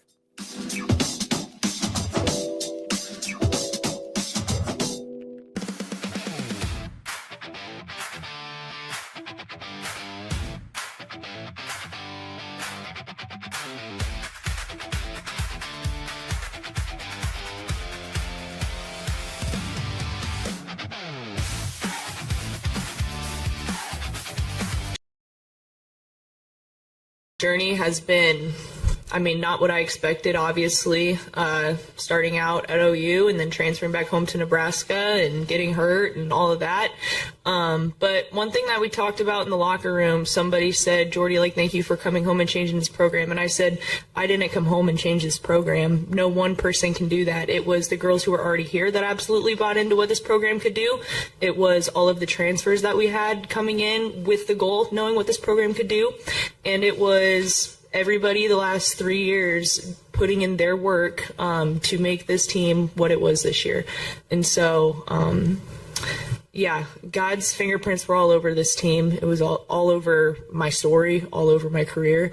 And I do truly believe that the way today ended is a part of that story as well. And the fruits that will come from it later on, are things that will be revealed down the road. It really hurts right now, but just so thankful for the journey and to finish it here with this team.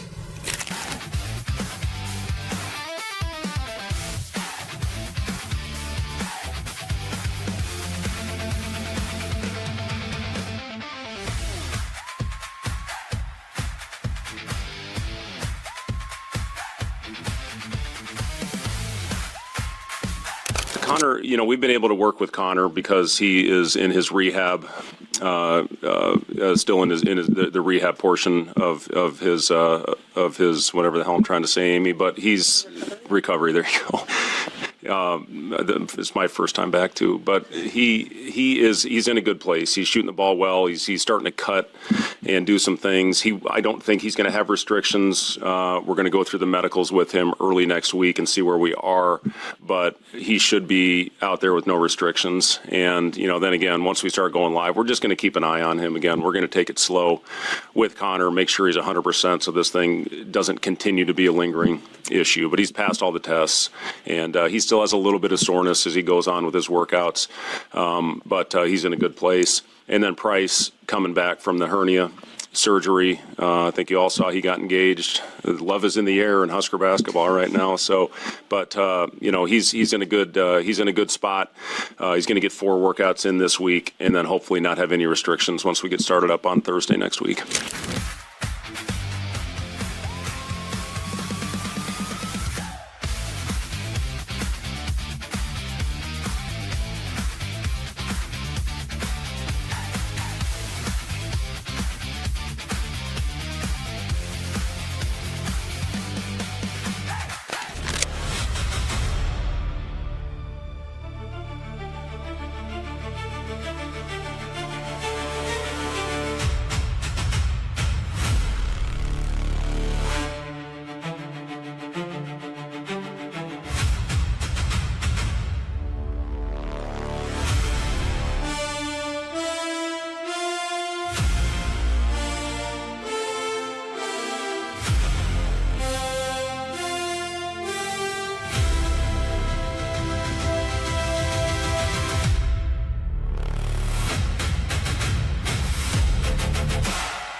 You're listening to Hurrdat Sports Live.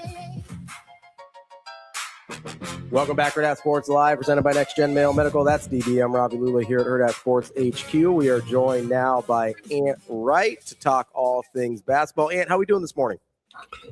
What's going on? Can you hear me okay? Oh, yeah, You're we got good. you. You're good. Awesome.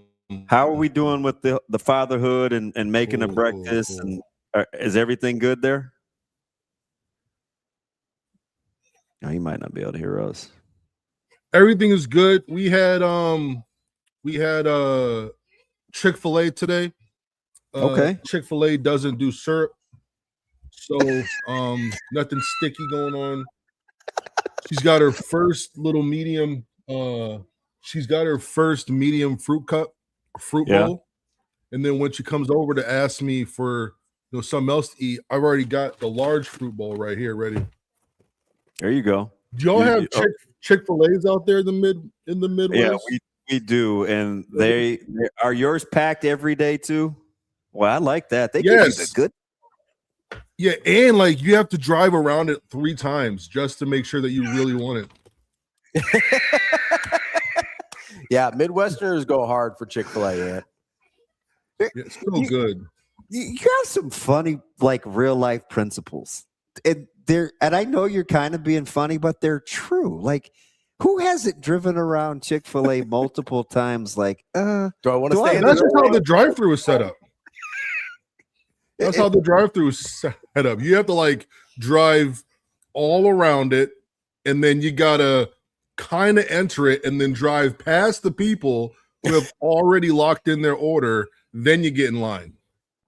And this is fascinating. I guess we'll start with the finals tonight, but we got to talk draft, man.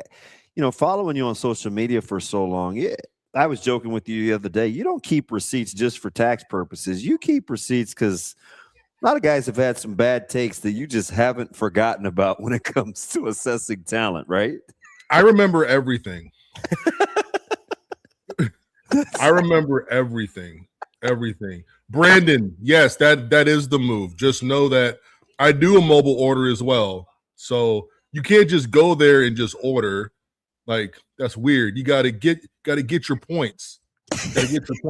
How many points you got, Brandon? I'm about to flex through my points right now, brother. Don't play with me. Do not play with me. I'm opening up the app right now. Oh, yeah.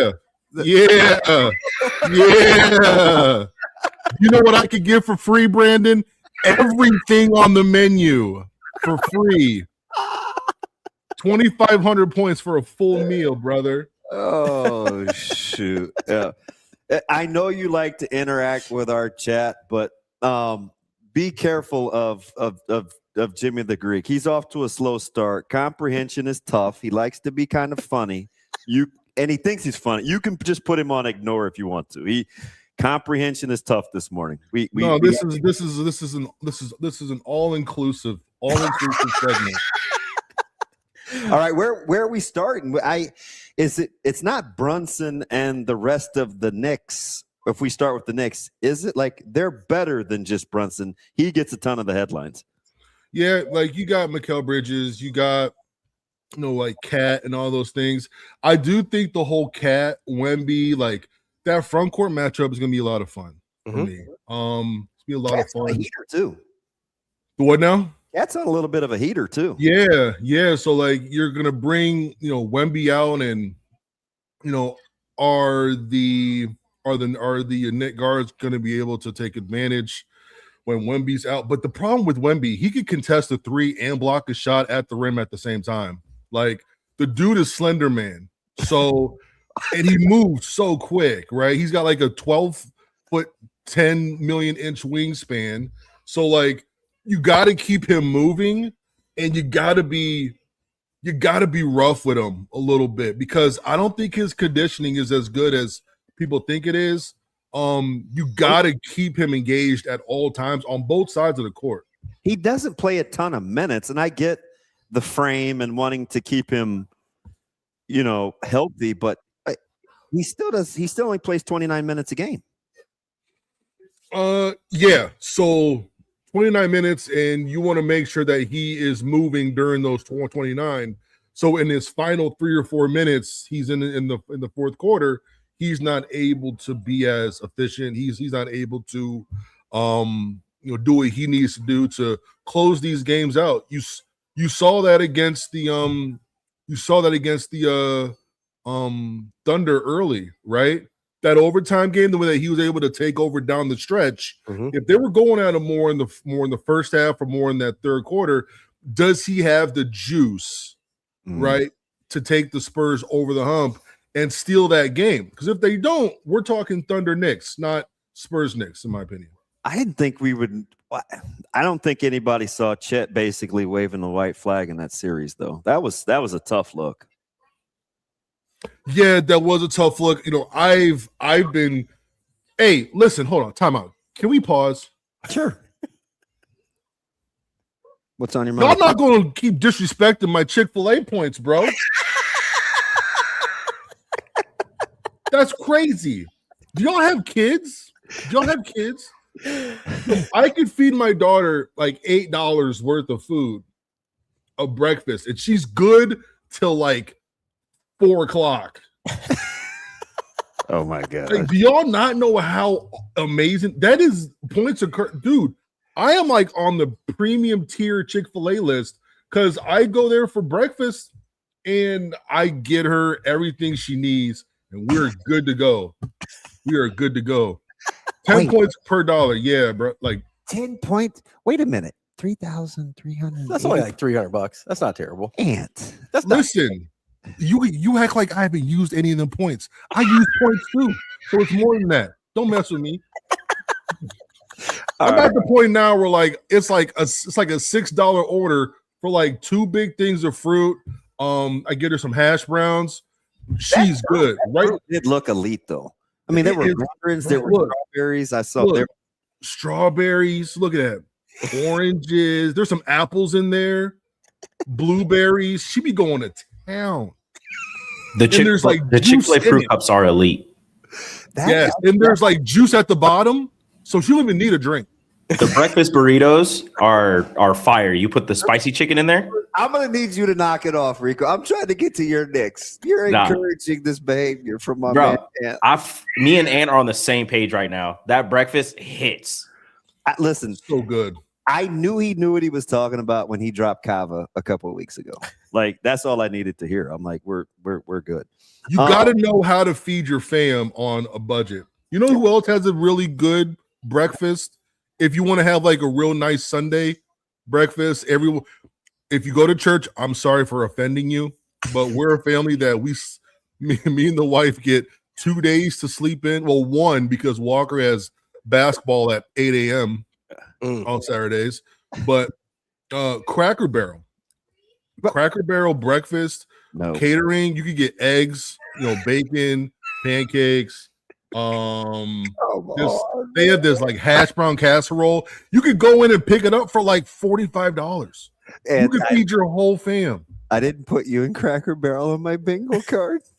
Hey, listen, there is a Cracker Barrel about 10 minutes north and right off the highway. Oh God. All right. I'm sorry. Let's talk basketball, man. I'm sorry. I didn't see the Chet thing coming. They paid him a year early. You think they're hoping that they're glad that thing hasn't kicked in? Here's the thing, man. I like Chet. I like Chet a lot. I thought, coming into the league, one of my biggest sell points on Chet was, remember COVID? Like they shut everything down, right? Chet was one of the few, like when I say few, I mean he was the only top 10 guy. He was flying all over the country, getting smoked with everyone. Like they went out to Michigan to play Amani Bates. He was out in California playing Peyton Watson. He was playing Paolo Banchero. He played at Snoop Dogg's crib just to get some run in. Like he was never a smoke ducker. So I think what went on in this series was the one time in his life that he felt that he was outclassed. What I mean by that is no matter what he did, he was going up against a bigger gun. And I think this offseason is going to be a big mental offseason for him and psychological. He's got game. He's got skills. He's very good at what he does. But at the end of the day, he's going to have to – I saw the joke calling him like he's Drexler and Wemby is Michael Jordan. I saw that comp the other day. I don't like that comp because Clyde Drexler didn't win shit.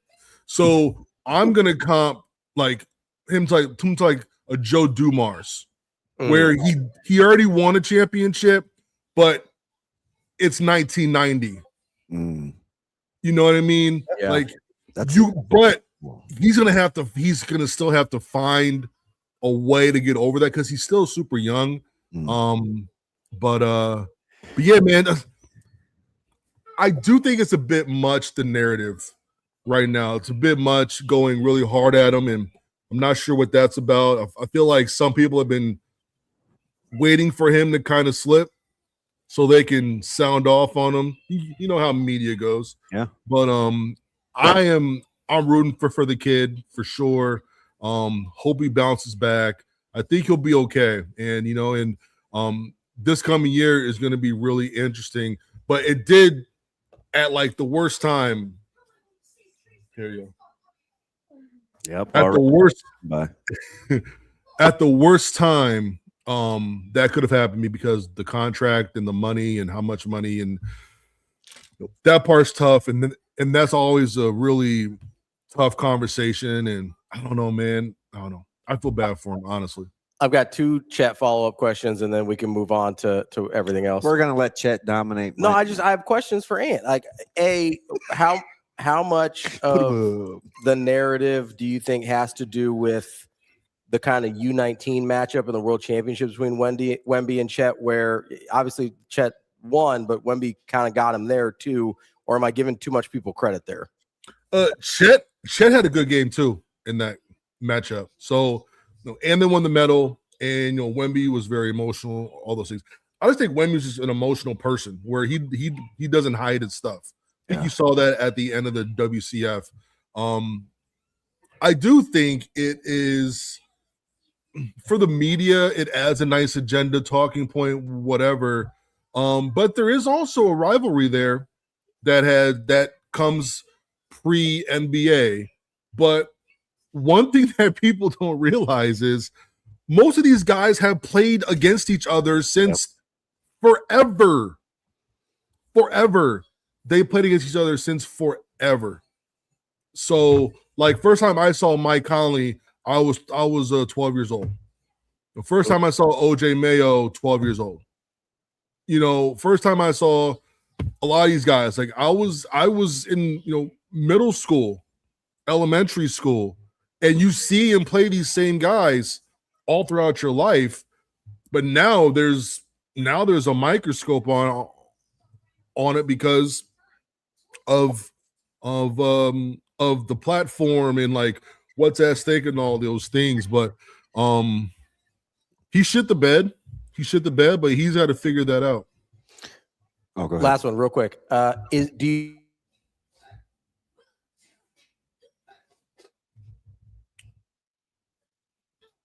You are breaking up. I'm not sure if that's me or that's you.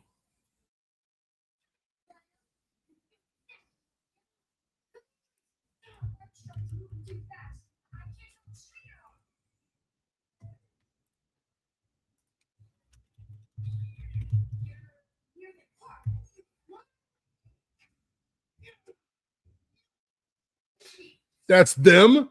Oh my goodness. Unbelievable. What up, chat? What it do? Hey, it's your boy Ant taking over. What kind of question you got? What's that kind of crazy? How are you, waffles or French toast? I love waffles. Belgian waffles, don't put anything on it. Let me put like butter and like syrup. That's fine. Hold on, butter, syrup, that's fine. My daughter, have you all ever been to Wendy's? Wendy's has these French toast sticks that are really good.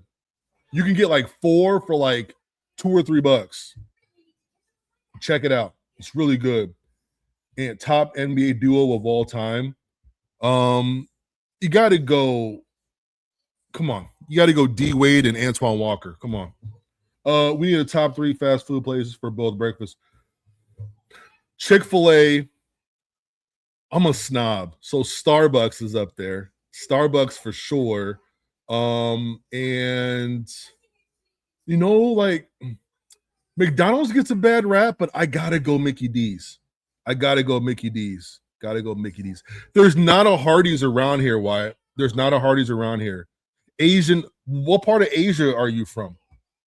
I see the yin yang. What part of Asia? I don't know. A-Cuff and Fleming's are both super dope. Very different though. Very different place. A-Cuff is like a running back. He's like, but I don't know if he's had to do more than scoring. You know, he can't be the point guard Cam Reddish. You know, South Korea.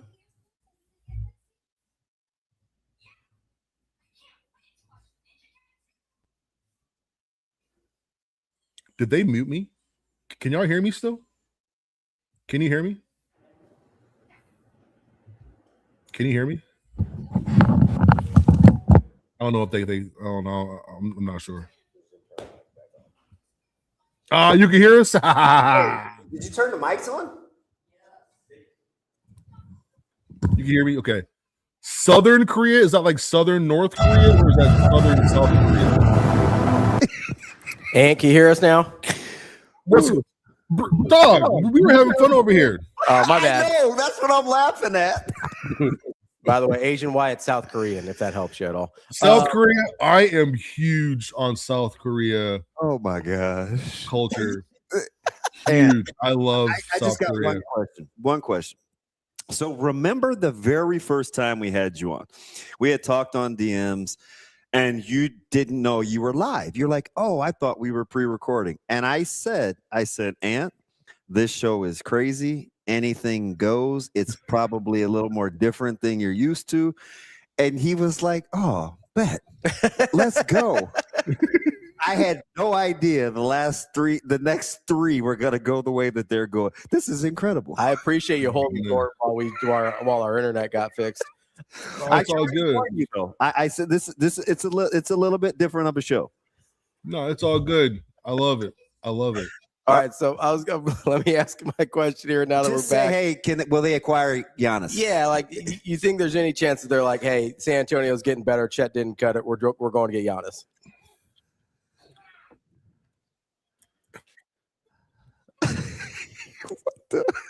Are you thinking? I'm trying to word this so I don't sound disrespectful. No, go for it. This show? No, go for it. That's all we do. Like I don't think Giannis is like that. I don't think he's like that. That's the only thing. Even and next pairing him with SGA. Okay. Like, what does Giannis do when he doesn't have the ball? Yeah, fair. And you're going to take the ball out of the 2-time MVP? Okay. I just don't see that. Putting Giannis in more legit pick and pops. I'm not advocating for it. I'm giving you the hypothetical of how. Like pick and pops with being able to play that way. I mean, he would be more mid-rolling, probably. I don't think you want him to options off of it. You know what I mean? Yeah. The action would be pretty tough to guard. It would be tough to guard, but that's mostly because of SGA. It's not because of Giannis. Even though Giannis is really strong, man. But I think the benefit of Giannis would be able to, because I think he plays with a lot of pride.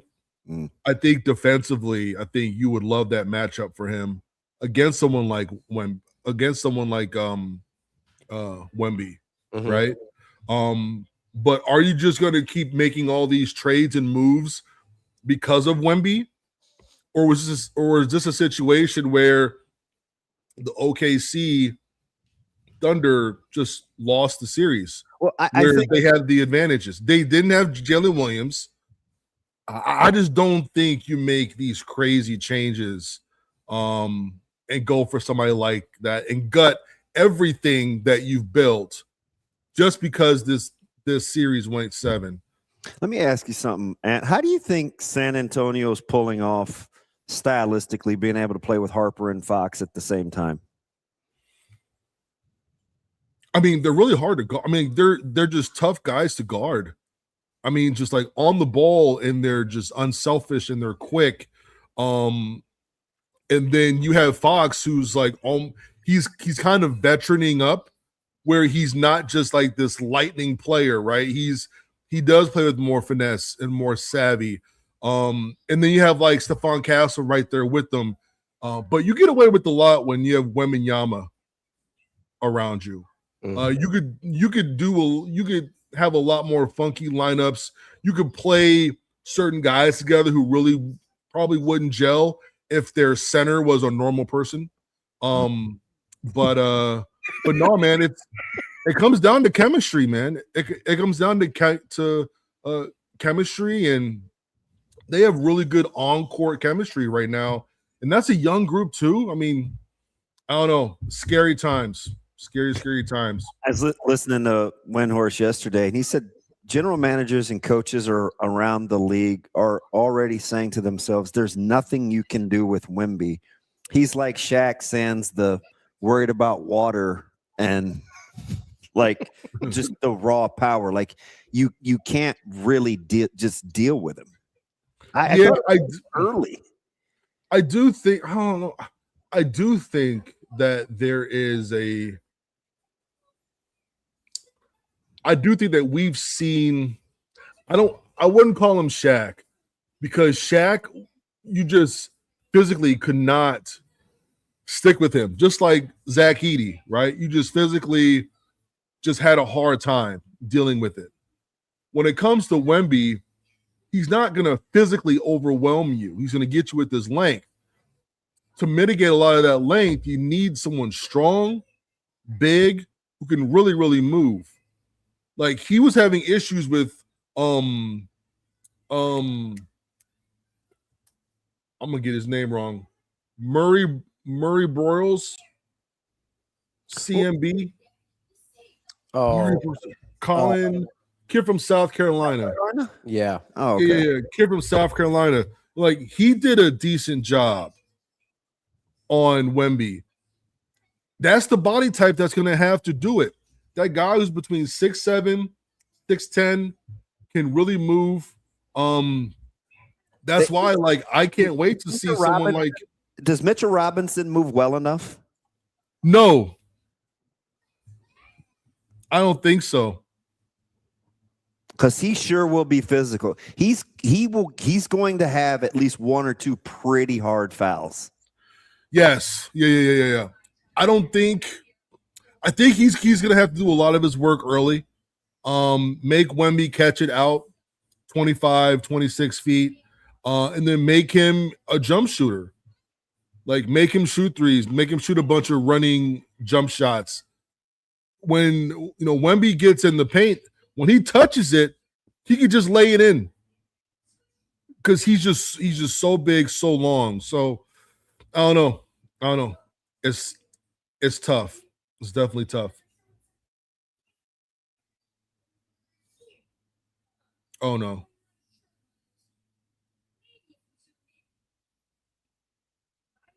Did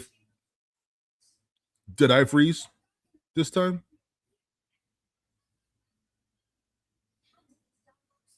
Did I freeze? Or is it them?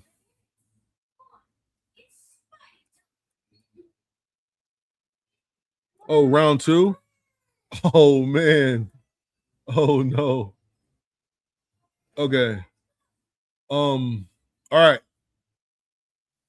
Got to go back to Wyatt. So, okay, South Korean. All right. Funny story. I got kicked out of school when I was a freshman. It was like February, and my mom couldn't get me to any school. So she put me in this random Christian school in the middle of nowhere. 80% South Korean. 80%. It's unreal. Absolutely unreal. That was a lot of fun.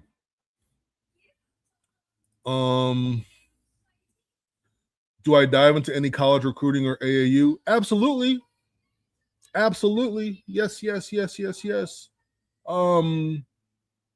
try to as much as I can, for sure. That's opposite of what my school experience was. That's funny. I do like, dang, so you're like, I saw the one you said you're yellow on the outside, white on the inside. So, like, do you have any Korean culture at all whatsoever? Classes were not tough. This was like, no. I went to school in like a big house just to close out my freshman year. It was a hot mess. What I think about Nebraska's come up in basketball, awesome, amazing. You got to deal with a little bit of the success, though. You got to deal with that success. Having Frager and Price back is awesome, but you have to cover for Hoiberg. That's going to be a huge miss. Outside and there's like Minnesota. I do, Brandon. There's a freshman in Minnesota right now. His name is Malik. He is really, really good. He's like 6'8", about 6'8". I think his IG is like Leaky2 official. I watched a game of his last weekend. Very, very good big man. Very, very good big man. Lefty, crafty. He reminds me of remember Zebo? Really good player. Zebo like Randolph? Zach Randolph? Yes, Zach Randolph. Oh, there Zach you go. Randolph. Yeah, like this below the rim, good footwork, that type of thing. Yeah, but this dude was all over the rim this past weekend, man. He was something. He was definitely something. So I saw. Let's move into draft here a little. Actually, one more thing on the finals before we move on to draft a little bit here is, so you were talking about guys that could guard Wemby, and my question, I guess, is in your opinion, because Wemby's got at length on everybody, would you rather just have a guy that can move with him that maybe is like 6'8" instead of like it seems like everybody's trying to go big for big, but like if you're the Knicks, would you go like Bridges or Anunoby or somebody that's like, hey, they can just move with him, we'll take our chances with the other stuff? I would go Anunoby. I would go any of those like big forward types. I think would be good because like Wemby, he plays more like a 4 than a 5. Yeah. And so you want to you just want to keep him away from the basket as much as you can. Like if he's hitting jumpers, you just shake his hand, you call it a day. If you're allowing him to just dunk on you over and over and over and be in the paint and finish around the rim, you're gonna have a long night. Is you think the next kind of progression for Wemby is being able to take those shorter guys down low and just be like, hey, I'm not going to settle for jumpers the whole time. I'm going to beat you up down here. Maybe. There's also probably another way to do it that like, this is kind of going to sound weird, but like the best players have their own meta and style of play. I think he's going to go out and create his own way to get it done. And it's going to be something that you can't really replicate. Sure. But the only way that he can really do what you're doing is he's going to have to put on a lot of weight. That's going to take away a lot of his mobility. And at his height, added weight, you're knocking off years probably. Yeah, disaster. You don't want to Yao Ming him, right? Right. So I think there are going to be ways that he's going to be able to do it. They're going to have to get creative and kind of create his own meta around how to do something, how to do it. You know what I mean? Like it's kind of hard to explain, but it's like Steph Curry, right? Like nobody has ever played like Steph Curry. Likely nobody ever will play like Steph Curry. Lots of people sort of try to, but it's not like you're just always a knockoff. It's always a knockoff. It's always right. Yeah, it's always like a bootleg version. Yeah, it's always a bootleg version. Wait, hold on. Ant, I got something for you. Tyler Kolek, is he the most important factor for the Knicks? Who the hell are you? This is DB. What? Hold on. Say it again.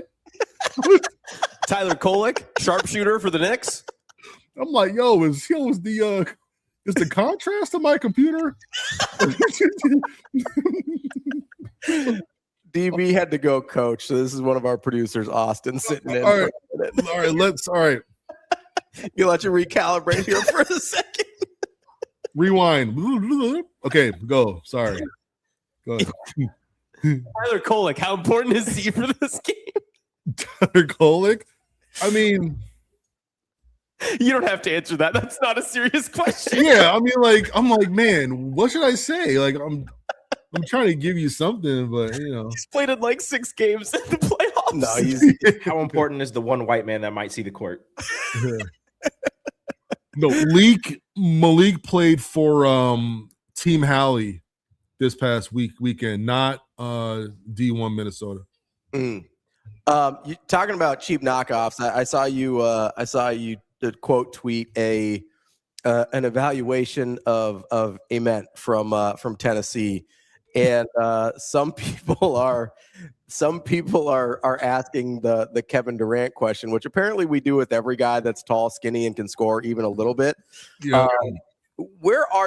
I do think Ament's an interesting guy though, because that kind of prototype is a guy I'm mostly out on. I don't think they end up being whatever we want them to be most of the time. Like best case scenario, they sort of end up in like a Brandon Ingram range, which is a good basketball player, but not anywhere near the range of like a Kevin Durant. What do you do with not just Nate Ament specifically, or Ament, I don't know how to say it, but that kind of prototype of like the super lean guys that aren't ever going to be Kevin Durant? My comp for him is DMV Austin Day. Oh, okay. That is my comp for him. A lot of people comped Ament to Regisher. Oh, yeah, the Hawks pick. Yeah, so my comp for Regisher back then was I said low testosterone Michael Porter Jr. Okay. I think all those guys kind of fit in the same bucket, the same prototype. I just don't think he's nasty enough. I love just skill-wise. Sure, yeah. Man, you watch him in 1 versus 0 drills, you're like, holy shit, right? Yeah, that's how Yi Leon got drafted, though, too. Who now? Yi Leon, the Chinese guy that the bus in the Durant draft. I bet you didn't think you that name today. I remember. I remember Calipari told me a story. I went on an unofficial to Memphis, right? Mm-hmm. And I don't know how we got on this topic. He told a story about he had this guy. I forget his name. If y'all can look it up in the chat, let me know. He's like a Dominican or a Puerto Rican. He's about 7 feet tall. I think his name is Ricky Sanchez. And he tells his camp, only do 1-on-0 drills. Whatever you do, do not let him play 5-on-5. Because he goes, Ricky, when the game starts, it doesn't look good. But I'm telling you right now, you would think he's a lottery pick if you just watch him play against the chair, right? He said, if you do this, he'll get drafted. I don't think he ever played an NBA game, but he was drafted like 35th or something. Yeah, he went 35th overall to the Blazers in 2005, and he did not play a single NBA game. Right. So I'm not saying. Isn't that the Darko story too? Didn't Darko have a famous 1-on-0 workout with the Pistons that they're like, oh my God, we gotta take it. You gotta watch out for these cone merchants, man. I'm telling you, man. It's dude. And so I coached NAIA basketball for a while, and we had this kid come in that looked like a 6'7" Dwight Howard.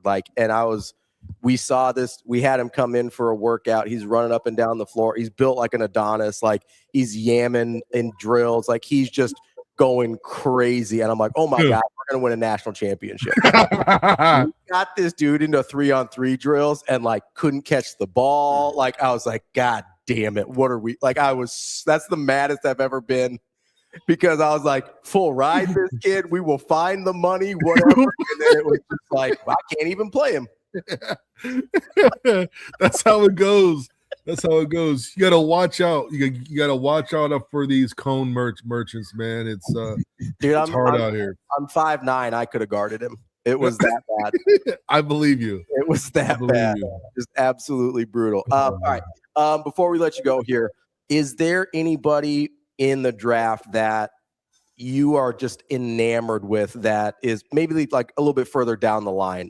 You're not your Darren Petersons or DeBontos or those guys, but let's say post lottery in terms of projection that you're just like, man, I actually kind of love this dude.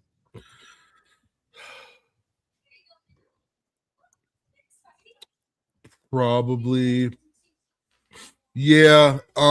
Probably a Corey. Oh, okay. Probably a Corey from Stanford. Yeah. He just makes basketball look so easy. And like guys like that, man, I don't know. If he was on the East Coast and he went to a bigger program, I think he's like a lottery pick. Yeah. Honestly, but I think there's a bit of East Coast bias because I told a buddy of mine last night, I was like, man, if this dude was playing at a decent time at night, not at 2 a.m. when everybody's asleep, he'd be way higher, in my opinion. Way higher. But Buko Okore, for me, he's kind of a mix between like a Kemba Walker and a Colin Sexton. He just does whatever he wants to do. And defenders they just have a problem. They just can't keep him out the lane, and anyone who can get in the lane in the NBA is dangerous because you're not necessarily getting in the paint to score. You're in the paint to screw up your defense. Yeah, to compromise the defense, right? Yeah, because like once it's there, like once the ball's in the paint, you're cooked. Yeah, you can do anything. You're going to get a good shot 8 times out of 10. I don't care who you have on your team defending. Balls in the paint, you're done, right? You coach NAIA. I didn't even know that. Congrats, man. I sent out 400 fucking emails to schools to get me to come on and be a grad assistant. Dude, I lucked into it. A guy that I played with in in college at a very, very low Christian college level. He ended up getting a job and he hired me. Like I lucked out. That's all, but it's who you know. It's Yeah. who you know, man. That's awesome. That's awesome, man. And I got an offer to join Detroit, but it was like a week after I had accepted a full-time job. And I was like, you know what? I'm gonna stick with this because there's a reason why I didn't get it. And I feel that, there's a lot of people that I talk to, former players and stuff like that. They want to get into coaching or just, and I'm like, how long are you okay with your life sucking? Yeah. Right. Because especially like at the level that, like I coached and played at, you're going to have a long road if you're going to do anything of like that makes you any kind of money within the industry.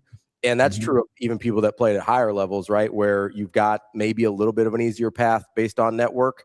But I ask everybody, go, hey, how long are you okay with your life being terrible before you get anything that you want? Because that's the coaching game, man. It's tough. It's amazing, man. You got people out here volunteering. You have people out here getting like a $4,000 stipend, but they like pay for your board. And that board is you basically babysitting the team at the dorm. Yeah, you're like an RA, basically. Yeah. Right, exactly. So like, these coaches are freaking grinding, man. They're grinding. And I'm like, man, if you're trying to get into basketball now and you're a youngster, man, go the route of being a trainer, getting out here on the grassroots circuit, create content, like honest content, not me where I'm like bullshitting around half the time, but like put your work on there. I'm in an NBA draft group chat on Twitter. There's like 90 people in there. I would say 15 of them in the last 2 years have gotten hired to NBA teams. Oh, wow. All because they've been putting out their stuff and they've been really diligent and they've been working extremely hard and they come up with their own formulas and they push it and they put proof to, what they're trying to do. And they're putting numbers to all their stuff and all these new metrics. And, teams are looking for this, right? Teams are looking for, I need to gain, even if it's this much, I need an advantage somewhere, whether it's on the court or in the draft room, development. I need that slight advantage somewhere, and I'll pay someone 75 G's to help me figure it out. So there's so many ways to make money nowadays.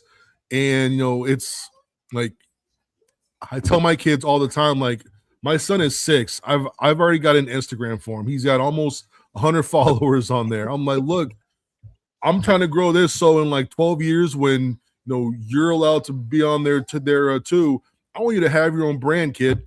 Like, I don't want you to have a supervisor. I don't want you to have to wake up at 7 a.m. and doing the same thing every day, and people are working over you and treating you like crap, and you're being undervalued. You could go and just be your own person. So I didn't mean to go out. I went on a complete tangent. I apologize. No, you're good. But no, man, that is, I didn't know that. So man, shout out to you, man, because man, it's hard. It's so hard. You spend so many hours, like 100+ hours a week, easy. Oh yeah. I worked a full-time job in the financial industry while I was doing it. Cause I mean, obviously like NAIA, I was an assistant, like you're not getting full-time assistant money. So what are you doing in finance? What are you doing in finance? Fraud and risk management. Okay. I was I did finance as well. I help people with like their 457s and 403Bs and all that stuff. Oh yeah. Yeah. So like explaining how like pensions work and yeah, man, helping them move their stuff and mutual funds and interesting. Funny. Yeah, man. Well, yeah, man, that's awesome. Great talking to you as always. I'm sure we will reconvene and hopefully we don't have a co-host change in the middle of your interview next time. But I'm glad Austin could join us for the last few minutes. It's all good. I thought I had a great question. Hey, it's all good, bro. It's all good. He was about to, I think, hit you with a Luke Cornett question, but I nah, bro. It's me, you, and Mr. Beast just chilling, hanging out. a new one. And Let me get $5, Mr. Beast. No, bro, it's all good, man. It's all good, man. You gotta follow him on Instagram. You gotta, if you want his money. Hey, absolutely. All right, and we appreciate it as always. Great stuff. We'll talk to you soon. Okay. Hey, I'll see you guys. Thanks, Ant. That is Later. Ant Wright, basketball content creator. Make sure you follow him on social media. He's all over the place. I'm mostly on Twitter with him. It's at It's Ant Wright on Twitter. We'll take a quick break. We'll be right back. More Hurrdat Sports Live after this.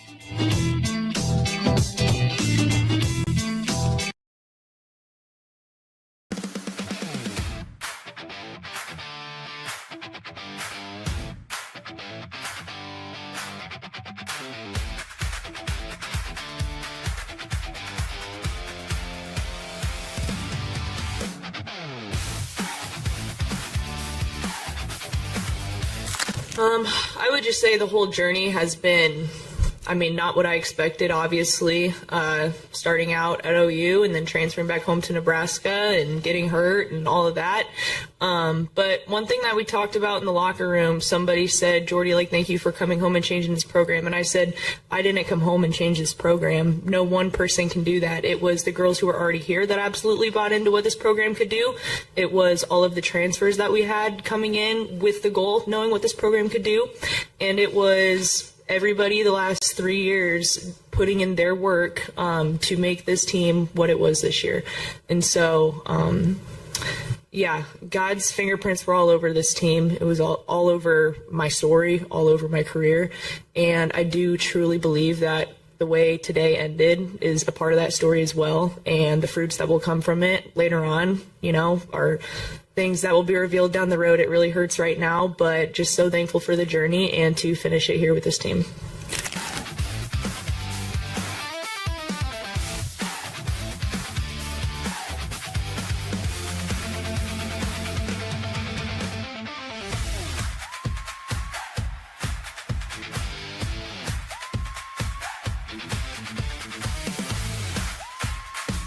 Connor, we've been able to work with Connor because he is in his rehab, still in the rehab portion of his whatever the hell I'm trying to say, Amy. But he's recovery. There you go. It's my first time back too, but he's in a good place. He's shooting the ball well. He's starting to cut and do some things. I don't think he's going to have restrictions. We're going to go through the medicals with him early next week and see where we are, but he should be out there with no restrictions. And then again, once we start going live, we're just going to keep an eye on him. Again, we're going to take it slow with Connor, make sure he's 100%, so this thing doesn't continue to be a lingering issue. But he's passed all the tests, and he still has a little bit of soreness as he goes on with his workouts, but he's in a good place. And then Price coming back from the hernia surgery. I think you all saw he got engaged. Love is in the air in Husker basketball right now. So, but he's in a good spot. He's going to get 4 workouts in this week, and then hopefully not have any restrictions once we get started up on Thursday next week.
listening to Hurrdat Sports Live. Welcome back, Hurrdat Sports Live. That's Austin. I'm Ravi here at Hurrdat Sports HQ. Reminding you, give our friends over at Next Gen Mail Medical a call, 402-614-9700. In the entire month of June, tell them that Ravi and DB sent you, and you can get a free vitamin shot with your order and get to feeling all, cold blood. I don't think they have to go in the vein, though. Can I put ice in my veins? I don't think they can put actual ice in your veins. They can do just about everything else for you, though, whether it's testosterone, hormone therapy, weight loss, peptides, vanilla vitamin ice shots. Vanilla ice they don't have, I don't think. Dang. But they have got you covered. Whatever you need to get feeling your best, it's Next Gen Mail Medical, 402-614-9700. Tell them Hurrdat Sports Live sent you and get some free vitamins, as they say across the pond. Vitamins. Yeah. Is that real? Yeah, no, that's how they pronounce it often, like aluminium. That's how they say aluminum. They have other fancy words?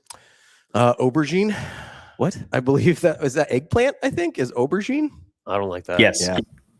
See, it's a thing. This guy travels. He gets it. Yeah, he was in Oklahoma City. He knows all about it. I just watch TikToks. What are the different words in Oklahoma City? What do they say down there? What'd you learn? I learned some very colorful words. Whoa. Yeah. Why don't you share? I can't. Oh, okay. So kids. Yeah, so he FaceTimed me yesterday. Yeah. And That's cute. he was having all of his kids like talk to me.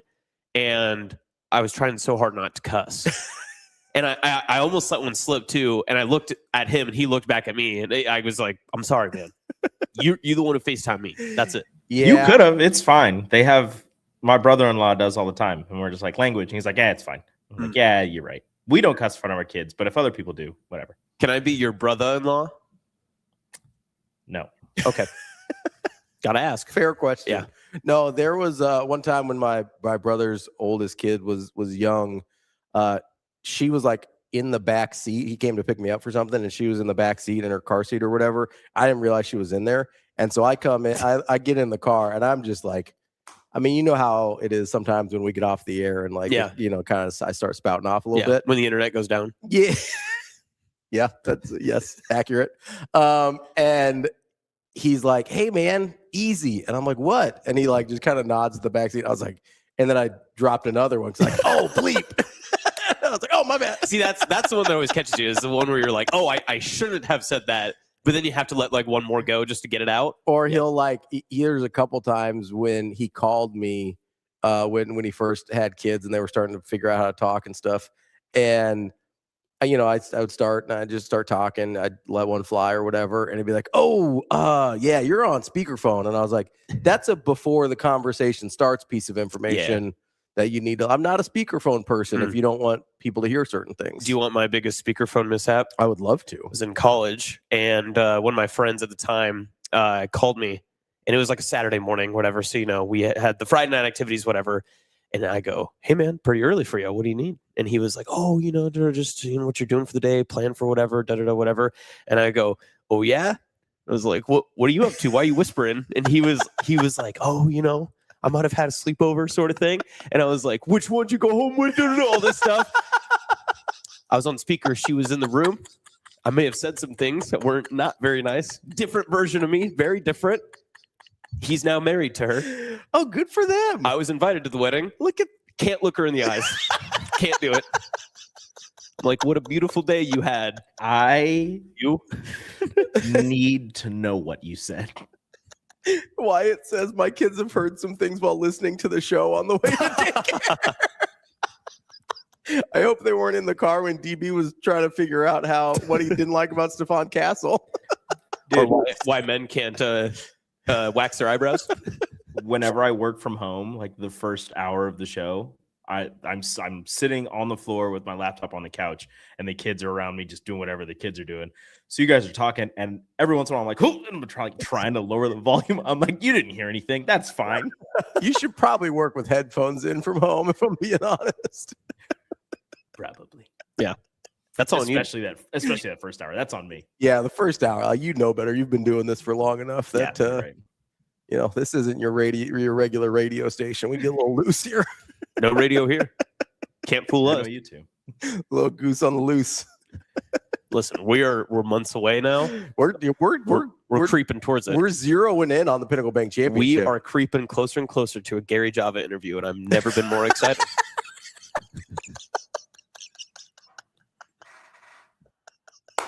pumped. I'm pumped. We'll set it up. You want to get to our next guest, Gary Java? Sure. Just want to get to our guest here, Gary Java. Sure. I can't wait. Do you think we can replicate that exactly? Why did this all of a sudden come over to me? What do you mean? No, we love Gary Java. Yeah. Gary's terrific.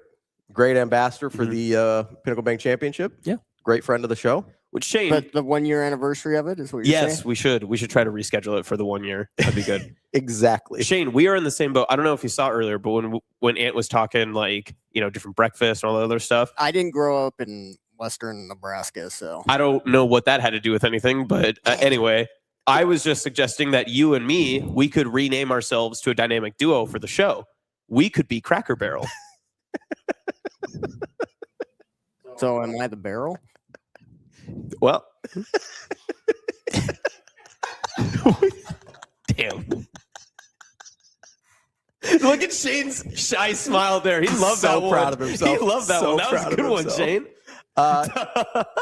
No, I will say there was some Cracker Barrel slander. Let's be clear. Cracker Barrel breakfast lifts it above everything else. I don't go there past noon. Well, they serve breakfast all day. You can have it whenever. True, but the pancakes are elite. Yeah. Low Great key, pancakes. decent grits. Yeah, really not bad. People are grits people around here, though. I like grits a lot. I do too. I'm a big grits fan. I just never get it the way that I like, and for whatever reason, Yes. Cracker Barrel's as close to as much as I can like it. When I was down in New Orleans a couple years ago, I was getting grits like every day. I That was makes getting sense. Grits Yeah. and beignets. Oh, I love beignets. yeah. Now I was carved up. I came home a little heavy. A little thick. I was very thick. Was Dr. Fiance like, you're gonna start going to the gym again, right? No.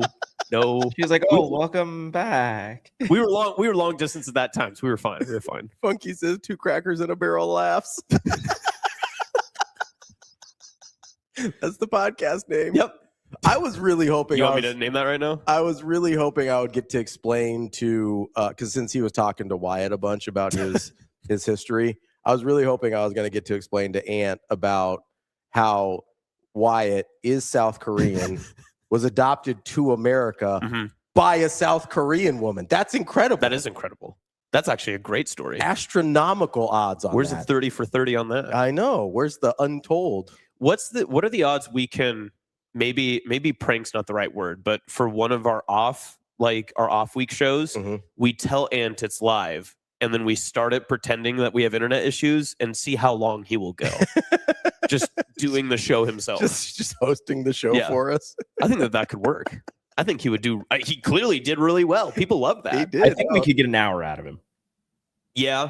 I think he just will hold court like for as long That's as. what he did. Yeah. I honestly, I definitely appreciate it. He says, do not Google 2 crackers, 1 barrel. Why it says the Korean adoptee unicorn. You really are, man.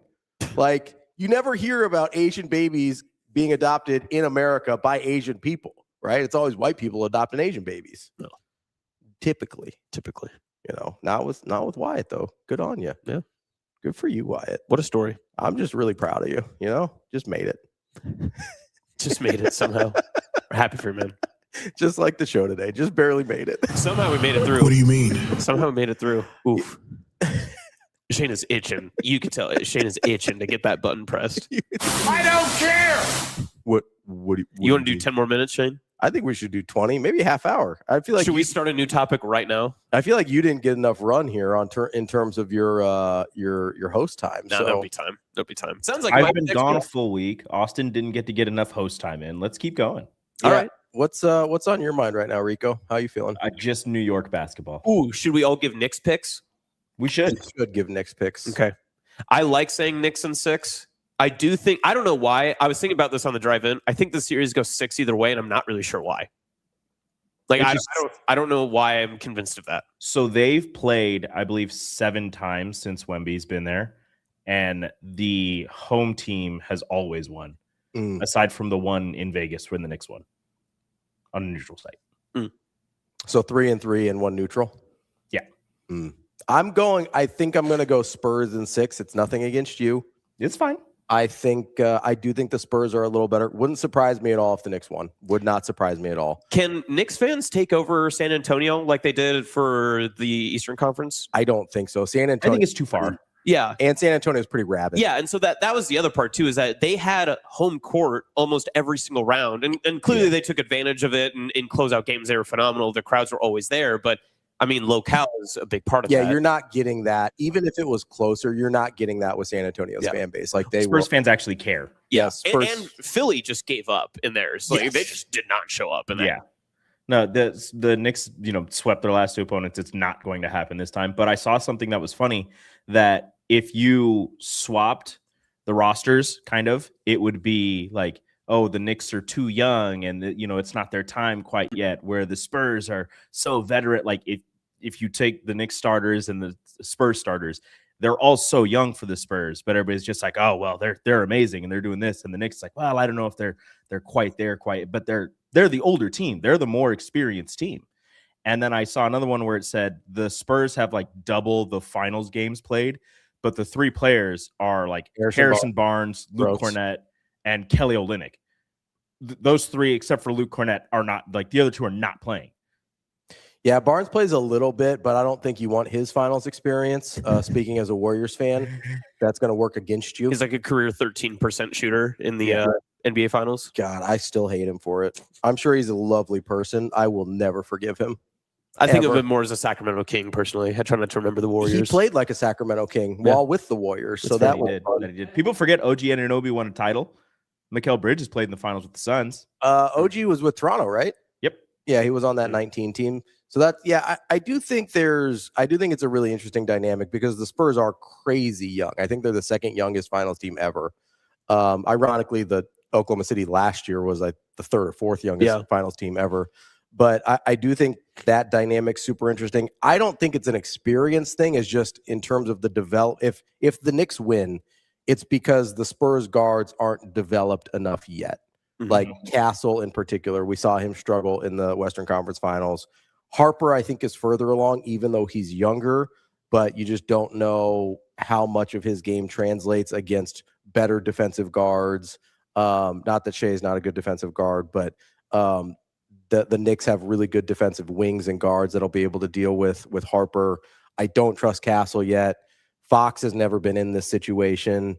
If the Knicks win, it's because the Spurs guards aren't quite there yet. It's why I thought they were going to end up ultimately losing the Oklahoma City series, but Wemby decided to do Wemby stuff and figure it out. But and I don't know if it comes down to necessarily the Knicks rest versus, the competition that the Spurs have faced and, just being in those moments more just in this particular, series that has gone on throughout the postseason. But for whatever reason, if you were like, it's got to come down to one player, you got to pick one from each side.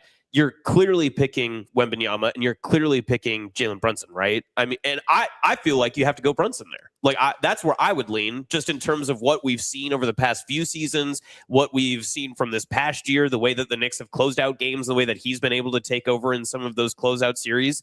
I feel more confident to say, okay, if I've got to put it on one guy's shoulders, I would go that way, just in terms of, I guess, the lore, the weight on the shoulders type atmosphere. Now, matchup wise, it's hard not to go with Wemby, but that's just how I feel like looking at it. If I'm just talking about who's the better player, the fact that Brunson's such a defensive liability does hurt in that argument quite a bit. He's definitely better offensively at this point. Like, he's more advanced. You can count on him more. But can the Spurs take advantage of that? Nobody else has. It depends. Especially if you're using Anunoby on Wemby, that takes away a wing defender that, whether you've got Fox or Castle or Harper, I count more on Harper and Fox than I do Castle. I did not love how he played in the Western Conference Finals, but one of those two guys, if you can get switches onto Brunson, can take advantage of him. Now, is that enough to sway the series? I don't know, because I do look at it and I go, okay, I probably take, after Wemby, I probably take the next few guys from the Knicks in terms of if I'm ranking 1 through 10 in the series. I probably go Wemby and then Brunson, but then it might be 2 or 3 more Knicks, whether it's Anunoby, whether it's Cat, before I get to the next Spur, right? And that's even liking. I'm a huge Dylan Harper guy, but he's a rookie. I just don't know if he's there yet. And I don't know. Like Fox has never been on this stage before. Like, these are all the most important games he's ever played in his life. I don't know what to do with that in terms of a guy that's in his late 20s at this point. So that becomes like, if I'm ranking 1 through 10, yeah, you're doing a dude off. Like 2 through 5 or 6 might be Knicks, even if I put Wemby number 1. Yeah, and that starts to get a little weird. When you say like you're looking at like one guy for each team, obviously it's Wemby, but for the Knicks, I think it's a little harder because you have Jalen Brunson, who's going to be that scorer, that facilitator. But at the same time, OG is going to be supremely important because he's going to be the number 1 guy on Wemby. Like, he showed it before in all the other games that they've played. Like, his just strength and just enough size getting into the center of gravity of Wemby and kind of forcing him out of those positions that he wants to be in is key. But then on the offensive end, Karl Anthony Towns not being in the paint and forcing Wemby to be outside of the paint. I understand Ant said, he's a freak. He can block the 3 and block at the rim, which is almost seems like it is possible for him. I was like, having inaccurate, honestly. Yeah, but having Cat be like at the 3-point line, facilitating the offense and keeping that shot blocker out of the paint is going to be huge for Brunson cutting, OG cutting, Josh Hart cutting. Here's the problem though with Cat is even if you keep Wemby out of the lane, all of a sudden, this is the first time in his life probably that Cat is looking and is like, oh, I don't know if I can get the pass off over or around this guy, right? It's like when there's so much more length with Wemby guarding him on the perimeter and he's never had to deal with before. It's kind of the same thing with like Jokic. Jokic can just look over people and do whatever he does because that's sort of the role they're asking Cat to play in the playoffs. When you've got a guy that's 6 inches taller than you and has the wingspan that Wemby does, all of a sudden those passing lanes just don't exist anymore. Yeah. So I'm more concerned about that for Cat. I actually agree though that Cat might be the most like pivotal guy in the series. I feel like Brunson's more or less a given in terms of what you're going to get from him. There's degrees of greatness, but you're going to get a great Brunson series. The question then becomes like Cat's more of a variable. Right? Are you going to get good Cat? You're going to get bad Cat? Like, what are you going to getting from Karl Anthony Towns? Spray bottle out. Like bad Cat. Or it's going to come down to the backup center since both of them are probably going to be in foul trouble by the time the second quarter starts. Yeah, Mitchell Robinson versus Luke Cornett. Like, I know the Luke Cornett thing was kind of a joke, but like Luke Cornett is important to San Antonio because of the fact that Wemby doesn't play huge minutes. That's an important part of that. And all of a sudden that, like, if the Wemby on-off plus-minus for the Spurs has been pretty aggressive in terms of the split there. And so that becomes really interesting. The backup center, I mean, you're not wrong. The backup center minutes become pretty important. Rico, what's your meal plan for tonight? Honestly, is this like a college football Saturday spread or like is this just a normal dinner since it's Wednesday? We have not discussed it. I think it might be like a college football Saturday type of spread. Heck, we might go to Chick Fil-A. I mean, Ant kind of got that in my head. I might convince the wife and kids that we need some Chick Fil-A. This guy yesterday asked me if he should shave down to a mustache before the NBA Finals. Are you out of your mind? That's what I said. I asked if he wanted to match mustaches, and then as soon as I said it, I was like, "That's a bad idea." Cut your hair. Absolutely not. You're out, dude. You're nuts. You're out. Like, come on, man. You can't pretend to be superstitious and ask stupid stuff like that. What are we doing? If it comes down to it, like let's say it's game 5. What if they go down 0-2? Then maybe you do it. Ooh, maybe a rally like stash. You're trying to change the mojo a little bit. I thought about cutting my hair after softball lost to Bama. That would have been incredible. With your Knicks in the finals, that would have been a wild move. You would have been, especially after what happened last year. Let's say in a great scenario, it's like going into game 5, Knicks are up 3-1. You have a chance to win the NBA Finals. Do you try to break the curse and cut your hair? No, I'm wearing the same clothes I wore for the last win. All right. No, I don't care if I didn't wash them. You're going to try to put everything into one bucket and just see if you could just No, he's trying to. Well, the thing is, this hat, right? Wore this hat for the 2-1 comeback in the first round. Was wearing the hat. Must have been a pretty good team. Atlanta Hawks. Whoa. Oh. Yeah. Wore this for the comeback. Was wearing it. Wearing it when they was wearing it for the Philly series, and that worked. Was wearing it for the who the hell did they play in the Eastern Conference Finals? It's been so long. It has been so long. They haven't played basketball in so long. The Cavaliers. Yeah, I was wearing it when they went down 25, threw the hat off, the comeback started. So I hadn't worn it. So I was like, you know what? Let's see if this works. And as soon as things start going bad, I'm throwing this hat down the stairs. If things start going bad. If not, the hat stays. Are you rocking the Mellow jersey for the games? No, I haven't worn any jerseys, just Nick shirts. Okay, because I was going to say the Mellow jerseys actually might be counterproductive considering his lack. Exactly. Yeah, no, I know. Yeah, that's a no-go. Okay. All right. I'm ready. All right. We got primed for the NBA Finals with Rico. Thank God. What's your prediction, Rico? Knicks in 6. Sounds good. Knicks in 6. Austin? This is for Rico. This is for Rico. Spurs in 7. I've got Spurs in 6. Yep. All right. That's the show for today. That's Austin. Thanks, I'm guys. Ravi. We will be back tomorrow with more Hurrdat Sports Live. Everybody have a good Wednesday.